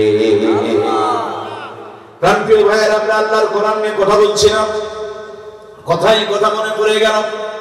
মক্কার জমিনে একদিন দারুণ নদুয়ার মধ্যে আবু জেহেল আইন পাশ করছেন, কোরআনের তেলাওয়াত করতে দেওয়া যাবে না, কোরআনের তেলাওয়াত শুনতে দেওয়া যাবে না, কোরআনের তেলাওয়াত যেখানে করবে সেখানে তোমরা হট্টগোল করবা, কোরআনের তেলাওয়াত যারা করবে তাদের উপরে নির্যাতন করবা। আমরা দেখেছি আল্লাহর জমিনে আল্লাহর কোরআনের কথা বলতে গেলে প্রশাসনের কাছে অনুমতি নিতে হয়, জমিন প্রশাসনের না আমার আল্লাহ। আল্লাহর জমিনে প্রশাসনের কাছে অনুমতি নিতে হয়। যাত্রা করবেন, একটা ড্যান্স করবেন, তাতে কোনো অনুমতি নেওয়ার দরকার পড়ে? যত জুলুমবাজ তারা সিনা ফুরিয়ে ঘুরিয়ে বেড়ায় আর আলেমদের উপরে নানা নির্যাতন তারা চালিয়েছিল। আমার ভাইরা, এটা শুধু এখনকার জামানায়, তখনকার জামানা তো ছিল। আবু জেহেল বলল কেউ কোরআন তেলাওয়াত করতে পারবে না, শুনতে পারবে না। কোরআন তেলাওয়াত যারা করবে তাদের মুখ চেপে ধরো, তাদের প্রতি জুলুম অত্যাচার নির্যাতন করো। এরা যখন দারুণ নদুয়ার মধ্যে ষড়যন্ত্র করছে, আল্লাহ তাআলা জিবরিল আমিনকে পাঠিয়ে দিলেন, জিবরিল যাও আমার বন্ধুকে গিয়া বলো, বন্ধুর এমন কি সাহসী বন্ধুমত আছে যে আবু জেহেলের ওই দারুণ নদুয়ার ভিতরে গিয়া কোরআনের তেলাওয়াত করতে পারে। আমার ভাইয়েরা, ভয় আর কেউ সাহস পেল না। ছোট্ট একজন যুবক সাহাবী, নাম তার আব্দুল্লাহ ইবনে মাসউদ রাদিয়াল্লাহু তাআলা আনহু, তিনি নবীজির সামনে দাঁড়িয়ে গেলেন আর বললেন, নবী গো, আপনি যদি অনুমতি দেন আমি দারুণ নদুয়ার মধ্যে গিয়া কোরআনের তেলাওয়াত করতে পারবো। নবী আমার বুকে জড়িয়ে নিলেন, ঠোঁটে গালে চুমু দিলেন, আর আব্দুল্লাহ ইবনে মাসউদের ঠোঁটের মধ্যে কপালের মধ্যে চুমু দিলেন। আরে জলিল কদর সাহাবী, আল্লাহ কোরআনের মুফাসসির বানিয়ে দিয়েছিলেন, সুন্দর কারি বানিয়ে দিয়েছিলেন। নবী আমার অনেক দোয়া করে আব্দুল্লাহ ইবনে মাসউদকে সামনে এগিয়ে দিলেন আর বললেন, মাসউদ যাও, এর মধ্যেই হয়তো আল্লাহর অনুকরণার নিয়ত আছে। নবীর আমার ভিতরে ভয় কাজ করছিল, না জানি আমার আব্দুল্লাহ ইবনে মাসউদের প্রতি কি জুলুম হয়। ভাইয়ের আমার, তিনি দারুণ নদওয়াতে গিয়ে যেখানে কোরআনের বিরুদ্ধে ষড়যন্ত্র হচ্ছে সেখানে চোখ দুটো বন্ধ করে আল্লাহর কোরআন থেকে তেলাওয়াত শুরু করে দিলেন। আর রহমান আল্লামাল কোরআন খালাকাল ইনসান। তিনি যখন কোরআনের তেলাওয়াত শুরু করে দিলেন, কাফেরদের গায়ের মধ্যে আগুন ধরে গেল, এরা চুলকাইতে শুরু করে দিল। এরা বলল, নেতাগো দেখো কত বড় সাহস, আমাদের সামনে তিনি কোরআনের তেলাওয়াত করে, আপনি অনুমতি দেন, এর চামড়া ছিলে লবণ লাগায়া দিব। আবু জেহেল না বলে, তোদের যদি এত রাগ হয়, আমি লিডার, তাইলে আমার কত রাগ হইতে পারে। সুতরাং এর শাস্তি আমি নিজের হাতেই করব। হাতের মধ্যে একটা চামড়ার মোজা লাগালেন আর পিছন দিকে গিয়া শরীরের সমস্ত শক্তি হাতের মধ্যে নিয়ে এমন জোরে একটা চর মারলেন। চর মারার সাথে সাথে হযরত আব্দুল্লাহ ইবনে মাসউদের কানের তালা ফেটে গেল, রক্তগুলো ফিনকি দিয়ে বের হতে শুরু করে দিল। আল্লাহর নবীর কলিজার টুকরা প্রিয় সাহাবী আব্দুল্লাহ ইবনে মাসউদ কানের মধ্যে হাত লাগায়া দিলেন। হাত বেয়ে কোনা বয়ে বয়ে রক্তগুলো জমিনে টপ টপ করে পড়ছে, আর নবীর সাহাবী নবীর দিকে দৌড় মেরেছে। নবীজি আমার অপেক্ষায় রয়েছেন, না জানি এরকম কোন একটা দুর্ঘটনা ঘটতে পারে। হযরত আব্দুল্লাহ ইবনে মাসউদকে রক্তওয়ালা জামা কাপড় সহকারে বুকে জড়িয়ে নিলেন। নবী আমার কাঁদে, আব্দুল্লাহ ইবনে মাসউদ রাদিয়াল্লাহু তাআলা আনহু তিনিও কাঁদে। এইদিকে আল্লাহ বলেন, জিবরিল রে, আমার দোস্তের সামনে গিয়া তুমি পাশে একটু দাঁড়ায়া মুসকি মুসকি হাসি দিয়ে আসো। বন্ধু যখন জিজ্ঞেস করবে তুমি হাসো কেন, এই হাসার কারণ কি, এতটুকুই শুধু বলবে এই হাসির কোন উত্তর মক্কার জমিনে দেওয়া হবে না। যেদিন আপনি মক্কা থেকে বিদায় নিয়ে মদিনায় যাবেন, এই হাসির সাথে ওখানে আরেকটা সংযোগ আছে, সেই দিনই এইটার মিল করে দেওয়া হবে। সুবহানাল্লাহ। যেমনি আল্লাহর হুকুম তেমনি কাজ। হযরত জিবরাইল আমিন পাশে দাঁড়ায়া মুস্কি মুস্কি একটা হাসি দিয়েছেন। নবী আমার ডাকতে বলে, জিবরাইল রে, আমি কাঁদি, আমার সাহাবী কাঁদে, তাদের রক্ত ঝরে। এই মুহূর্তে যে তুমি সামনে দাঁড়ায়া দাঁড়ায়া মুস্কি হাসি শুরু করে দিলা, ও জিবরাইল তোমাকে একটু দুঃখ লাগে না? হযরত জিবরাইল বলে, নবী গো, এটা আমার আল্লাহর বিধান, আল্লাহর হুকুম, আল্লাহর ওয়ার্ডার। আজকে এর উত্তর আপনাকে এখানে দেওয়া হবে না। যেদিন হিজরত করে মদিনায় যাবেন, এই দিনের সাথে আর একটা দিনের মিল করে তার উত্তর দিয়ে দেওয়া হবে। সুবহানাল্লাহ বলেন। মদিনাতে নবীজি আমার চলে গেলেন, একটু আরামে থাকবেন, মক্কার কাফিররা সহ্য করতে পারল না। বদরের প্রান্তরে ঘুমসান লড়াই শুরু হয়ে গেল। পৃথিবীর মানচিত্রে আমার ভাইরা, আল্লাহ আমার অনেকবার নিয়েছেন হজ উমরায়, যখন যাবেন বন্ধু একটু বদরের প্রান্তরে যাবেন, সেখানে অনেক স্মৃতি রয়েছে। যেই পাহাড়ে ফেরেশতারা নাজিল হয়েছে, এই পাহাড়গুলোকে জাবালে মালাইকা বলা হয়, বালুর পাহাড়। আর যেই ময়দানে যুদ্ধ হয়েছিল বদরের, বিশাল বিস্তীর্ণ খেজুরের বাগানওয়ালা একটা ময়দান। আর যেখানে নবীজি আমার তাবু টেকেছিলেন, ওই জায়গাটা একটা মসজিদ আছে। এই মসজিদের নাম হচ্ছে মসজিদে আরিশ। এই মসজিদে আরিশ প্রান্তরে নবী আমার তাবু টাঙলেন। যুদ্ধের ময়দানে একজন একজন করে সাহাবায়ে কেরামকে যখন নামিয়ে দিচ্ছেন, কারো কারো হাতে দেওয়ার মতন কিছুই নাই। গাছের থেকে একটা খেজুরের ডাল পেরে পেরে সাহাবীদের হাতের মধ্যে দিয়ে দিয়েছেন। বদরের প্রান্তরে এমন ইতিহাস পাওয়া যায়, এক সাহাবী তরবারি উত্তোলন করেছে, এক কাফেরের গলায় চালিয়ে দিবে, তার আগেই দেখে তার কাল্লাটা দুঃখিত হয়ে পড়ে আছে। সুবহানাল্লাহ বলেন। এই সেই বদরের প্রান্তর, যেখানে আবু জাহেলের সামনে সুরাকা বিন মালিকের সুরত ধারণ করে শয়তান লাফালাফি করতেছেন। সুরাকা বলছে, আবু জাহেল চিন্তা করো না, আমি একা এই কাফিরদেরকে দেখে ছাড়বো, তোমাকে লাগবে না। হঠাৎ দেখে সুরাকা বিন মালিক পিছনে রাস্তা দিয়ে বাতাস ছাড়তে ছাড়তে পালায়া যাচ্ছে। জিজ্ঞেস করা হলো, সুরাকা পালাও কেন? সুরাকা বলে, আমি যা দেখি তুমি তা দেখো না। শয়তানের সুরত ধারণ করে এসেছে, ফেরেশতা অবতরণ হওয়া দেখে পালাইতে শুরু করে দিয়েছে। ওই ফেরেশতা আজ পর্যন্ত দুনিয়ার বুকে আছে। পৃথিবীর পরাশক্তি আমার ভাইরা ইসরায়েল, আমেরিকা এতদিন পর্যন্ত নিরহ ফিলিস্তিনের উপরে জুলুম করছে। এটা মুসলমানদের শুধু ক্ষমতা নয়, এদের পিছনে আল্লাহর ফেরেশতার মাধ্যমে আল্লাহর গায়বী নসরত আছে, ঠিক কিনা? 24-এর যে মহান স্বাধীনতা ওরা প্রস্পার করেছে, এরা বুক পেতে দিয়েছে আমার ভাইরা। তারপর বামপন্থীরা পালিয়ে গিয়েছে। এখানেও ওই বদরের প্রান্তরের যে ফেরেশতা, এদের মাধ্যমেও মুসলমানদের সাহায্য করেছেন কে? যেদিন কোরআনের বাকিগুলোকে তারা মেরে ফেলছিল, মানুষ নফল রোজা রেখে তাহাজ্জুদ করে কান্নাকাটি করত, আর ওই বামপন্থীরা মিষ্টি বিতরণ করতো আর আনন্দ করতো, আর বলতো, তোমাদের দোয়া কই গেল, তোমাদের রোজা কই গেল, তোমাদের সিজদা কই গেল? ভাইরা আমার, আল্লাহ ধরে না, ধরে না, ধরে না। যখন ধরে তখন আর ছাড়ে না। আল্লাহ ছাড় দেন কিন্তু ছেড়ে দেয় না, ঠিক কিনা? ছাড় দিয়েছেন 16 বছর, কিন্তু ছেড়ে দেওয়া হয়নি, ঠিক কিনা? মহব্বতের প্রিয় ভাইরা আমার, আল্লাহ যখন ধরা ধরলেন, সবগুলো ভাবতেই বড় অবাক লাগে। মামা বাড়িতে চলে গেল। আমার বন্ধুরা, এখান থেকে আরো যারা আমরা জুলুম করি, আমাদের জন্য শিক্ষা, আমরাও যদি জুলুম করি, অত বড় 16 বছরের প্রতিষ্ঠিত জালেমের যদি পতন হয়, আমাদেরও পতন আছে, কথা বলুন, ঠিক কিনা? এই জন্য জুলুম করবো না কারো প্রতি।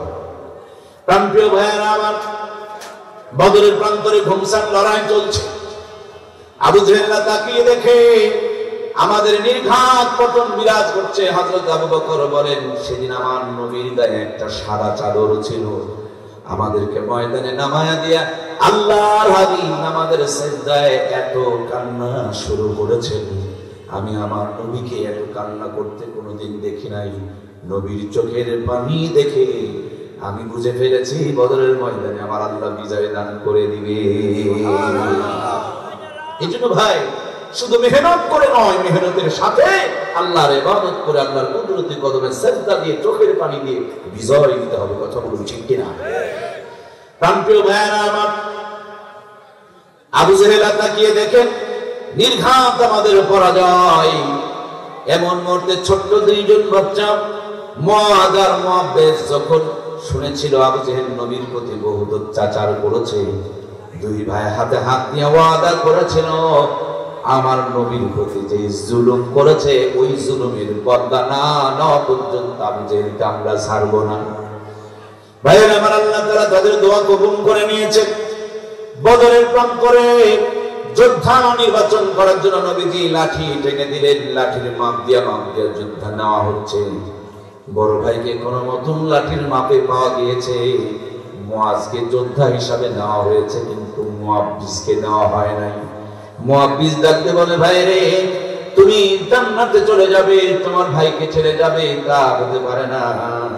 আমি যে কোনো ওয়াইতে নবীর সঙ্গে নিজে কোনো ভাবেই হোক, আমি আমার নিজের হুকুমটা, নিজের অনুমোদনটা নিতে চাই, তুমি আমাকে একটু সুযোগ দিবে। নবীর সামনে দাঁড়ায়া বলে, নবী যাই, আমার ভাই একটু লম্বা, তাই আপনি তারে নিয়েছেন আর আমাকে বাদ দিয়ে দিয়েছেন। আপনি জানেন কি গো নবী, আমার ভাই আমার চাইতে দুর্বল, আমি আমার ভাইয়ের চাইতে অনেক সবল, আমার ভাই কোনোদিন আমার সাথে পারে না। নবী গো, আপনি যদি বিশ্বাস না করেন, আমাদের দুই ভাইয়ের মধ্যে কুস্তি লাগায়া দেখেন, আমার ভাই আমার সাথে পারবে না। নবীজি আমার খুশি হয়ে গেলেন। আল্লাহর দ্বীনের বিজয়ের জন্য জীবনের মায়া ত্যাগ করে নবীর জুলুমের প্রতিশোধ নেওয়ার জন্য কিভাবে তারা প্রতিযোগিতা করছিলেন। দুই ভাই যখন কুস্তিতে লেগে গেলেন, ছোট ভাই মোচড় দিলেই বড় ভাই জমিনে পড়ে গেল। বড় ভাইয়ের বুকের উপরে চেপে বসলো। নবী আমার মুস্কি হাসি দেয়া দুইজনকে যুদ্ধের জন্য অনুমতি দিয়ে দিল। সুবহানাল্লাহ বলেন। যুদ্ধের ময়দানে আবু জেহেল সাদা একটা ঘোড়ার সাঙ্গ করে চলে সামনে দাঁড়ায় নেতৃত্ব দেয়। এরা ছোট্ট মানুষ, কোনোদিন আবু জেহেলকে দেখে নাই। আমার প্রিয় ভাইয়েরা, নবীদের একজন জলিল কদর সাহাবী, নামটা আমার স্মরণে আসতেছে না, তার কাছে জিজ্ঞেস করলেন, চাচা গো আব্দুর রহমান ইবনে আউফ, সম্ভবত তার কাছে জিজ্ঞেস করা হলো, চাচা গো আব্দুর রহমান ইবনে আউফের কাছে ছোট্ট দুই ভাই জিজ্ঞেস করলো, ও চাচা আবু জেহেল কোনটা? তিনি বিরক্ত হয়ে দেখায় দিলেন, দেখো এই যুদ্ধের ময়দানে নেতৃত্ব দেয় সাদা ঘোড়াওয়ালা ওইটা। দেখিয়ে দেওয়া মাত্র সিল পাখির মতন একটা দৌড় আবু জেহেলের ডান পার মোড়ে আঘাত করলেন, মুহূর্তের মধ্যে জমিনে পড়ে গেল। আবু জেহেল ছেলেটি কোরামা পিছনে ছিল। হযরতে মুআজ্জের ডান হাতের মধ্যে আঘাত করলেন, ডান হাতটা কেটে গেল। একটু ঝুলেছিল, এই ঝোলা হাত নিয়ে যুদ্ধ করতে বড় কষ্ট হচ্ছিল। ডান হাতটুকুকে বাম হাতের বাম ডান পায়ের নিচে রেখে দিয়া নিজে নিজে টান দিয়া নিজের শরীর থেকে নিজের কাটা হাতকে দ্বিখণ্ডিত করে দিয়া আবার বাম হাত নিয়ে ময়দানে ঝাঁপিয়ে পড়ল। সুবহানাল্লাহ। এই ত্যাগ, এই কুরবানি শান্তি দিয়েছে আমার প্রিয় ভাইয়েরা। শহীদি মরণ একটা বিভূতিকার কামড়ের চাইতেও খুব কষ্ট কম হয়। এই শহীদি মরণ, এপার দুনিয়া ওপার আল্লাহর জান্নাত। শহীদদেরকে আল্লাহ তাআলা মৃত্যুবরণে নিষেধ করেছেন। আমার প্রাণপ্রিয় ভাইয়েরা, এই 2024-এর মহান সংগ্রামেও প্রায় 1,500-এর অধিক জীবন কুরবানি হয়েছে। তারা রক্ত দিয়ে জমিনকে গোসল করিয়েছে, তারপরে 16 বছরের জুলুম বিদায় নিয়েছে। ঠিক কিনা? মহব্বতের ভাইয়েরা, আমাদেরকে জাগ্রত থাকতে হবে।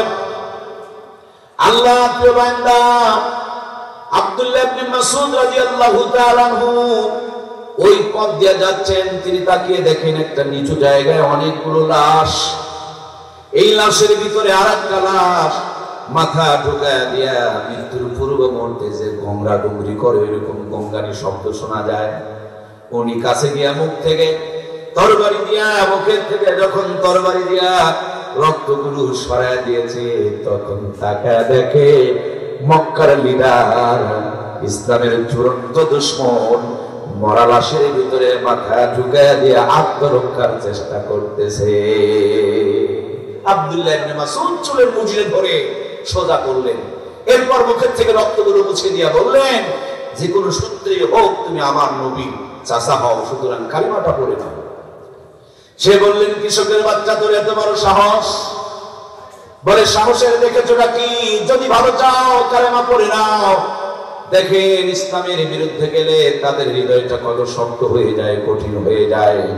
আমার প্রাণের ভাইয়েরা, সে বলতেছে, ও কৃষকের বাচ্চা, তুমি যদি আমার কাল্লা কাটতে চাও, উপর থেকে কাটিও না, একটু নিচের দিকে ঘেঁষে গর্দানটা লম্বা করে কাটিও, যাতে করে কিয়ামতের দিন আমার লম্বা গর্দান দেখে মানুষ চিনতে পারে আমি কাফেরদের লিডার ছিলাম। নাউজুবিল্লাহ। মরে যাচ্ছে, তাও নেতাগিরি যাচ্ছে না, আছে না নাই? মরতেছে, তাও নেতাগিরি করতেছে। লম্বা করে কাট, কিয়ামতের দিন আমার গর্দান দেখে যেন চেনা যায়। আমার প্রাণপ্রিয় ভাইরা, তিনি কাল্লাকে দ্বিখণ্ডিত করে ফেলে দিলেন, জাহান্নামের নরককে জাহান্নামে পৌঁছায় দিলেন। কিন্তু মাথাটা নিয়ে যাবেন, নবীজিকে দেখাবেন। আব্দুল্লাহ ইবনে মাসউদ চাটতে পারছে না, গড়ায় গড়ায় নিবেন, তারপরে গড়াইতে পারছে না, কোনোভাবে চাটতে পারছে না। যেই দেহটাকে চুলের মুঠি ধরে উঁচু করেছিল, এখন কাল্লা কাটার পর আর মাথাটাকে চাটতে পারছে না। আমার ভাই গো, কত মজার ঘটনা! ইসলাম কত সুন্দর, কত সংযোগপূর্ণ।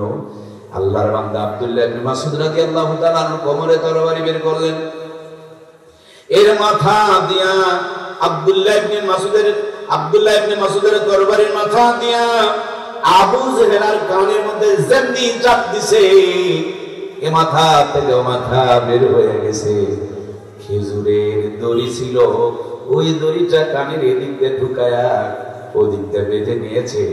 আমার প্রিয় ভাইরা, মরা কুত্তা যেমন টেনে নিয়ে বেড়ায়, অমনি টানতে টানতে নবীর দরবারে হাজির হয়েছে। ইসলামের সাথে যারা গাদ্দারি করে, মরার পরে কুকুরের মতো ছেঁচড়ানি খাওয়া লাগে। কথা বলুন ঠিক কিনা? আমরা দেখছি ইসলামের সাক্ষী, এটা চূড়ান্ত বাস্তব। এটা ইসলামকে তারা মুছে দিয়েছিল, ইসলাম আছে, কিন্তু তারা ভুলে গেছেন নাকি? পালাবো না, ওমারে বুঝে নেই রে ফখরুল সাহেব, পালাবো না আছে নাকি? পালাবো না, আরে খেলা হবে, ভুলে গেছে খেলা। আরে খেলা তো হচ্ছে, তোমরা কই? বাস বুঝতেছি না, খেলা কি হচ্ছে না? তোমরা কই? মামু বাড়ি গেছে, মন খারাপ করলেন? খেলা ছিল, খেলা আছে, খেলা চলছিল, খেলা চলবে। খেলার খেলোয়াড় যারা জান্নাতের পথে, তারাই যাবে জান্নাতের পথে। কথা বলুন ঠিক কিনা? সুতরাং আমরা জান্নাতের পথের খেলোয়াড় হতে চাই, আল্লাহ আমাদেরকে কবুল করে নিন, বলুন আমিন। আমরা আজকেও জান্নাতে যাওয়ার জন্য এই রাত থেকে জেগে খেলছি, এই খেলা যেন জান্নাতে জড়িয়ে হয়ে যায়, আবারও বলুন আমিন। এবার কানের মধ্যে দড়ি লাগায়া শেষরা নবীর দরবারে নিয়ে গেছে। আহারে হৃদয়ে প্রশান্তি। ইসলামের চূড়ান্ত দুশমন আজকে আব্দুল্লাহ ইবনে মাসউদ তার কাল্লা কেটে নিয়ে গিয়েছে। ও ভুলে গিয়েছে যে তার কান ফাটিয়েছিল, ভুলে গিয়েছে, বেচারির মনে নেই। নবীর দরবারে নিয়া নবীর সামনে দাঁড়ায়া বড় ক্লান্ত, একটু মুচকে হাসি দিয়ে বলে, নবীজি, আপনার চূড়ান্ত দুশমনের এই যে মাথাটা সামনে নিয়ে এসেছি। এবার নবীর মনে একটু প্রশান্তি, মুখে একটু কেবল হাসি ফুটছে। জিবরাইল পাশে দাঁড়ায় ত্রিফল হাসি দেওয়া শুরু করছে। জিবরাইলের হাসি, হযরত আব্দুল্লাহ ইবনে মাসউদের হাসি, আর আমার নবীর ঠোঁটের হাসি, তিন হাসির যেন এক মিলন মেলা শুরু হয়ে গিয়েছে। জিবরাইল আমিন যখন হাসতেছে, নবী বলে, জিবরিল তুমি হাসো কেন? জিবরিল বলে, নবীজি আপনি হাসেন কেন? নবী বলেন, আব্দুল্লাহ ইবনে মাসউদ তুমি হাসো কেন?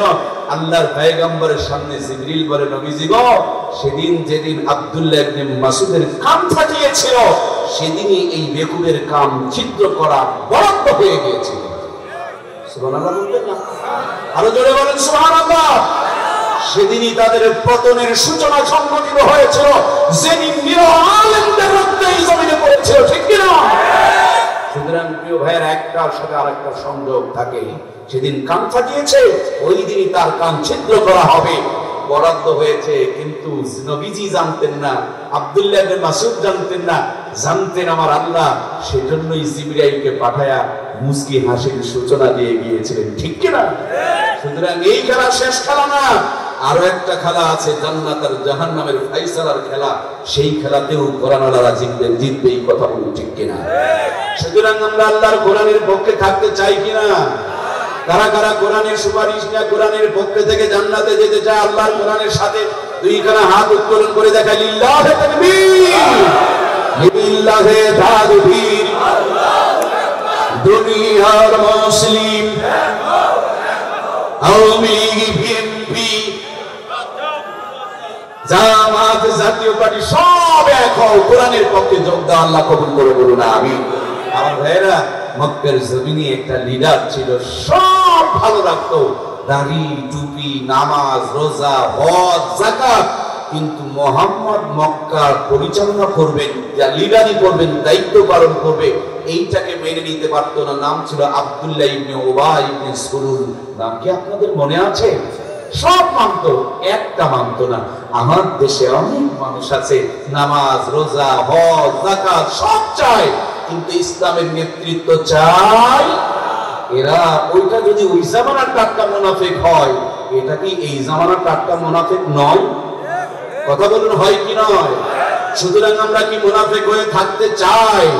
সুতরাং যেই হাত দিয়া তাসবিহ টিপবো, এই হাত দিয়া ইসলামের পক্ষে সিল মারবো ইনশাআল্লাহ।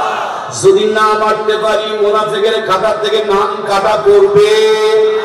সুতরাং আমরা মুনাফিক মুক্ত জীবন করতে চাই, তওবা করে কোরআনের পক্ষের সংগ্রামী সৈনিক হতে চাই। আল্লাহ আমাদের কবুল করে নিন, বলুন আমিন। আমার মহব্বতের ভাইয়েরা, দরদের ভাইয়েরা, আল কোরআন হুজ্জাতুল্লাহ, কোরআন হলো হুজ্জাতুল্লাহ, দলিল। এটা আপনার আমার জন্য পক্ষে অথবা বিপক্ষে সুপারিশ করবে।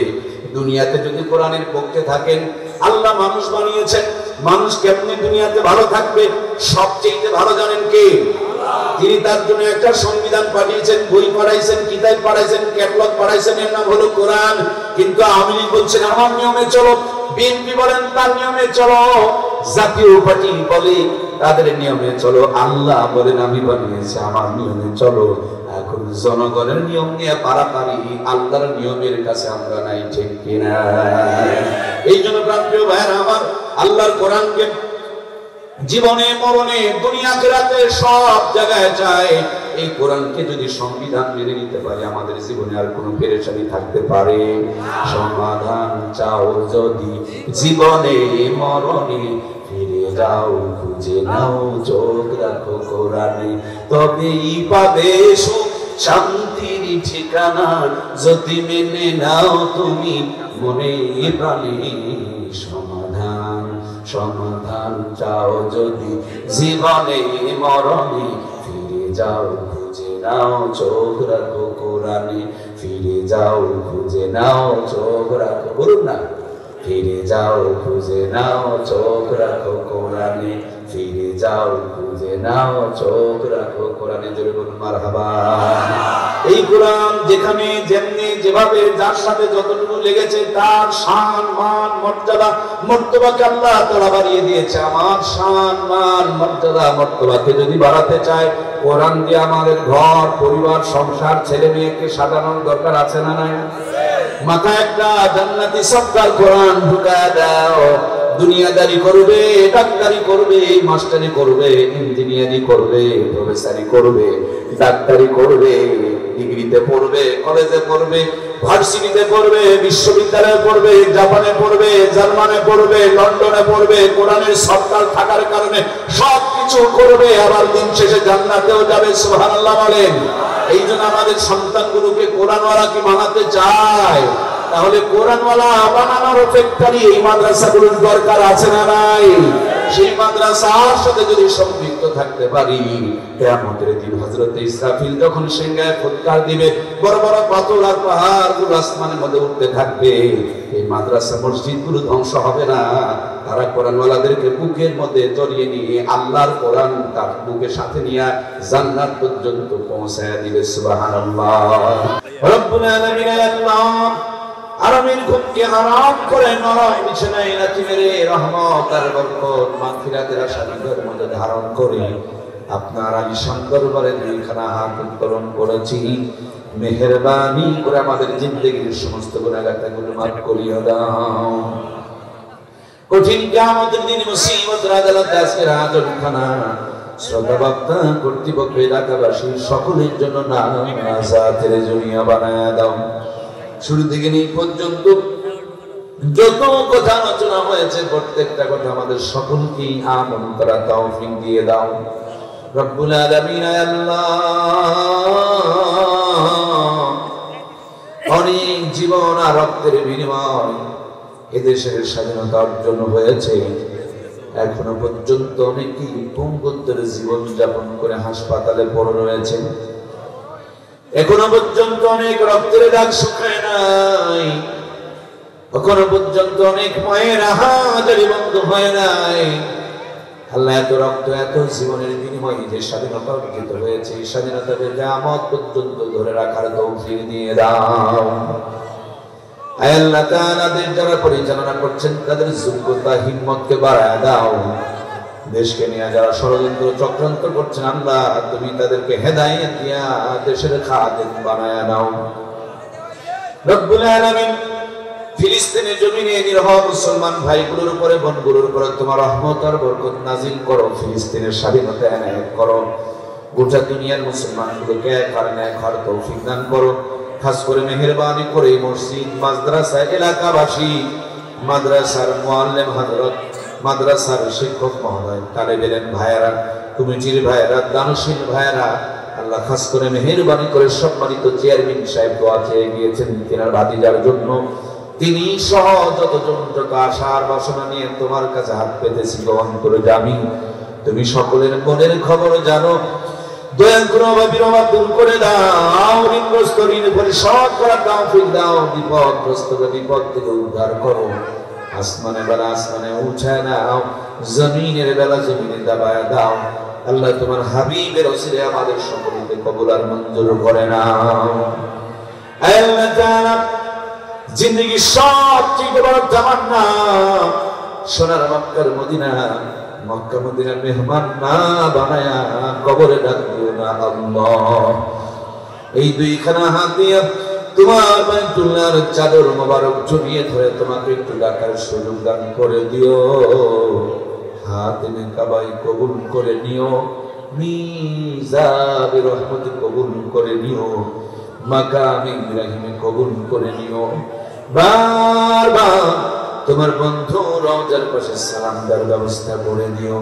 ঘুমের ঘরে এক নজরের জন্য হলো তোমার বন্ধুর বরকতি জান্নাতি নুরানি চেহারা মোবারক দেখায়া দিও আল্লাহ। আজকের এই মাহফিলকে কেন্দ্র করে প্রত্যেকটা বাড়িতে বাড়িতে অসংখ্য মেহমান এসেছে। আত্মীয় স্বজনের বাড়ি ঘরগুলো কানায় কানায় ভরে গিয়েছে। সবাই তো নারীর টানে গ্রামের বাড়িতে রওনা করে দিয়েছে। আসার সময় ছোট্ট ছোট্ট বাচ্চাগুলো বারবার বাবার গলাটা জড়িয়ে ধরে বলে আব্বা গো আর কত দূর গেলে দাদু বাড়ি। মার গলা জড়িয়ে ধরে ডাকতে বলে আম্মা আর কত দূর পর আমার নানুর বাড়ি। মা বাবা সান্ত্বনা দিয়া বলে সামনের গ্রামে তোমার নানু আর দাদুর বাড়ি। ফিরে এসে একটা দৌড় দিয়া বাহিরে গিয়া দেখে কেউ দাদুর কাঁধে চড়ে ঘুরতেছেন, কেউ নানুর হাত ধরে হাঁটতেছেন, কাউকে আবার খেলনা কিনে দেওয়া হয়েছে, কাউ আমার নানি দাদির কোলে চড়ে চড়ে খাচ্ছে। ছোট্ট বাচ্চাকে কেউ যখন আদর করে বুকে তুলে নেয় না। একটা দৌড় দিয়ে আব্বার কাছে গিয়ে বলে আব্বা দাদুর বাড়ি দেখলাম, ঘর দেখলাম, কিন্তু দাদুকে যে দেখতে পেলাম না। সবার দাদু সবাইকে কোলে করে নিয়ে ঘুরে, তুমি আমার দাদুটাকে একটু দেখা দাও না, আমি একটু দাদুর কোলে চড়তে চাই। অবধ শিশুটাকে বুঝ দেওয়ার মতন কোনো কিছু থাকে না। বুকে তুলে নিয়ে কবরের কিনারে দাঁড়ায়া ইশারার মাধ্যমে দেখিয়ে দিয়ে বলে এখানে তোমার নানু আর দাদুরা, নানি আর দাদিরা ঘুমিয়ে পড়েছেন। মালিক এই গভীর রাতে সন্তান গিয়ে ঘুমাবে, মা মশারি টেনে রেখেছেন, পানি দিয়া রাখছেন। ক্ষুধা লাগবে, খাবার টেবিলের উপরে যত্ন করে ঢেকে রেখে দিয়েছেন। কিন্তু যাদের মা নাই গো, যাদের বাবা নাই, কেউ আর তাদের জন্য দরজার পাশে অপেক্ষা নাই, কেউ আর তাদের জন্য বিছানা রেডি করে রাখে নাই, কেউ আর তাদের জন্য রকমারি খাবার গুলো রান্না করে নিয়ে অপেক্ষা করে রাখে নাই। এই দুনিয়াতে যত মজার খাবার, মায়ের খাবার, মায়ের হাতে রান্নার মধ্যে ভিন্ন একটা স্বাদ।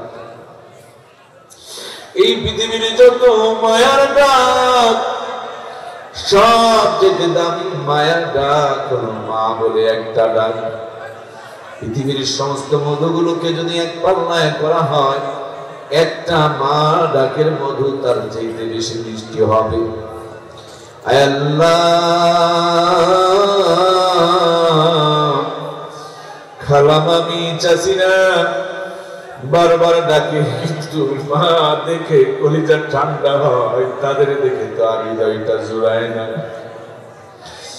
চাচাই মামাই বলে বাবা কখন এসেছো, কিন্তু আব্বা বলে ডাক দিলে, বাবাকে স্পর্শ করলে কলিজাটা ঠান্ডা হয়ে যায়, এখন আর হৃদয়ের আগুনটা যে নিবে না। মালিক মেহেরবানি করে আমাদের সবার প্রিয় আব্বা আম্মাকে মাফ করে দাও। আমার মতন করে এই দুইখানা হাত দিয়ে চিরজনমের শেষ গোসল করায়া, সাদা কাপড়ের কাপড় পরায়া, সারা জনমের জন্য অন্ধকার কবরে কলিজার টুকরা আব্বা আম্মাকে যারা রেখে এসেছি, মেহেরবানি করে আমাদের আব্বা আম্মার কবরগুলোকে তুমি জান্নাতুল ফেরদাউসের আলা মাকাম বানায়া দাও। আয় আল্লাহ, আমাদের যাদের মা বাবা বেঁচে আছেন সুস্থতার সঙ্গে নেক হায়াতে দুনিয়া দিয়ে দাও। সবার ঘরে ঘরে ইমাম হাসান আর হুসাইনের মতন আলোকিত নেক সন্তান দিয়ে দাও। দাই ইলাল্লাহ, কোরআনের হাফেজ, মুফতি, মুহাদ্দিস, মুফাসসিরের বাপ মা হওয়ার তৌফিক দিয়ে দাও। হে আল্লাহ, সবার ঘরে ঘরে আলিয়া ফাতিমার মহব্বত পয়দা করে দাও। মালিক প্রত্যেকের দুহাত ভর্তি উসমানে গনি রাদিয়াল্লাহু তাআলার মতন বরকত দিয়ে দাও। হে আল্লাহ, তোমার নবীর ঘর, তোমার ঘর, এই মাদ্রাসা মসজিদ তোমার কাছে আমানত রেখে গেলাম। এই যত হাজত তুমি তোমার কুদরতে নিজাম দিয়ে পরিপূর্ণ করে দাও। এলাকার প্রত্যেকটা মানুষকে মাদ্রাসা মসজিদ মুখী বানায় দাও। মাদ্রাসার ওসিলা করে এলাকার কবরে আযাবকে মাফ করে দাও। মাদ্রাসার ওসিলা করে সবার ঘরে ঘরে জগৎ বিখ্যাত বড় বড় দায়ী ইলাল্লাহ পয়দা করে দাও আল্লাহ। রব্বুল আলামিন, জানি না কার জন্য কোন দোকানে কাফনের কাপড় রেডি হয়ে আছে, না জানি কোন মুহূর্তে মালাকুল মউত নাকের ডগার সামনে হাজির হয়ে যাবে। কলিজার টুকরা সন্তানগুলো আব্বা আব্বা বলে চিৎকার করবে, আদরের মেয়েগুলো মা মা বলে তুলাবালিতে গড়াগড়ি করবে। সেই মুহূর্তে আশা করবে পূর্ণমা মুমিনে কামিল বানায়া দিও, তাওবাতুন নাসুহা নসিব করে দিও। পবিত্র রমজান মাসের রোজার হালতে জুমার দিনে তোমার হাবিবের রওজার পাশে মউত দিও। মউতের সময় আমাদের সকলের জবানে আখিরি কালিমা, মধুর কালিমা, জান্নাতি কালিমা জারি করে দিও। লা ইলাহা ইল্লাল্লাহ মুহাম্মাদুর রাসূলুল্লাহ।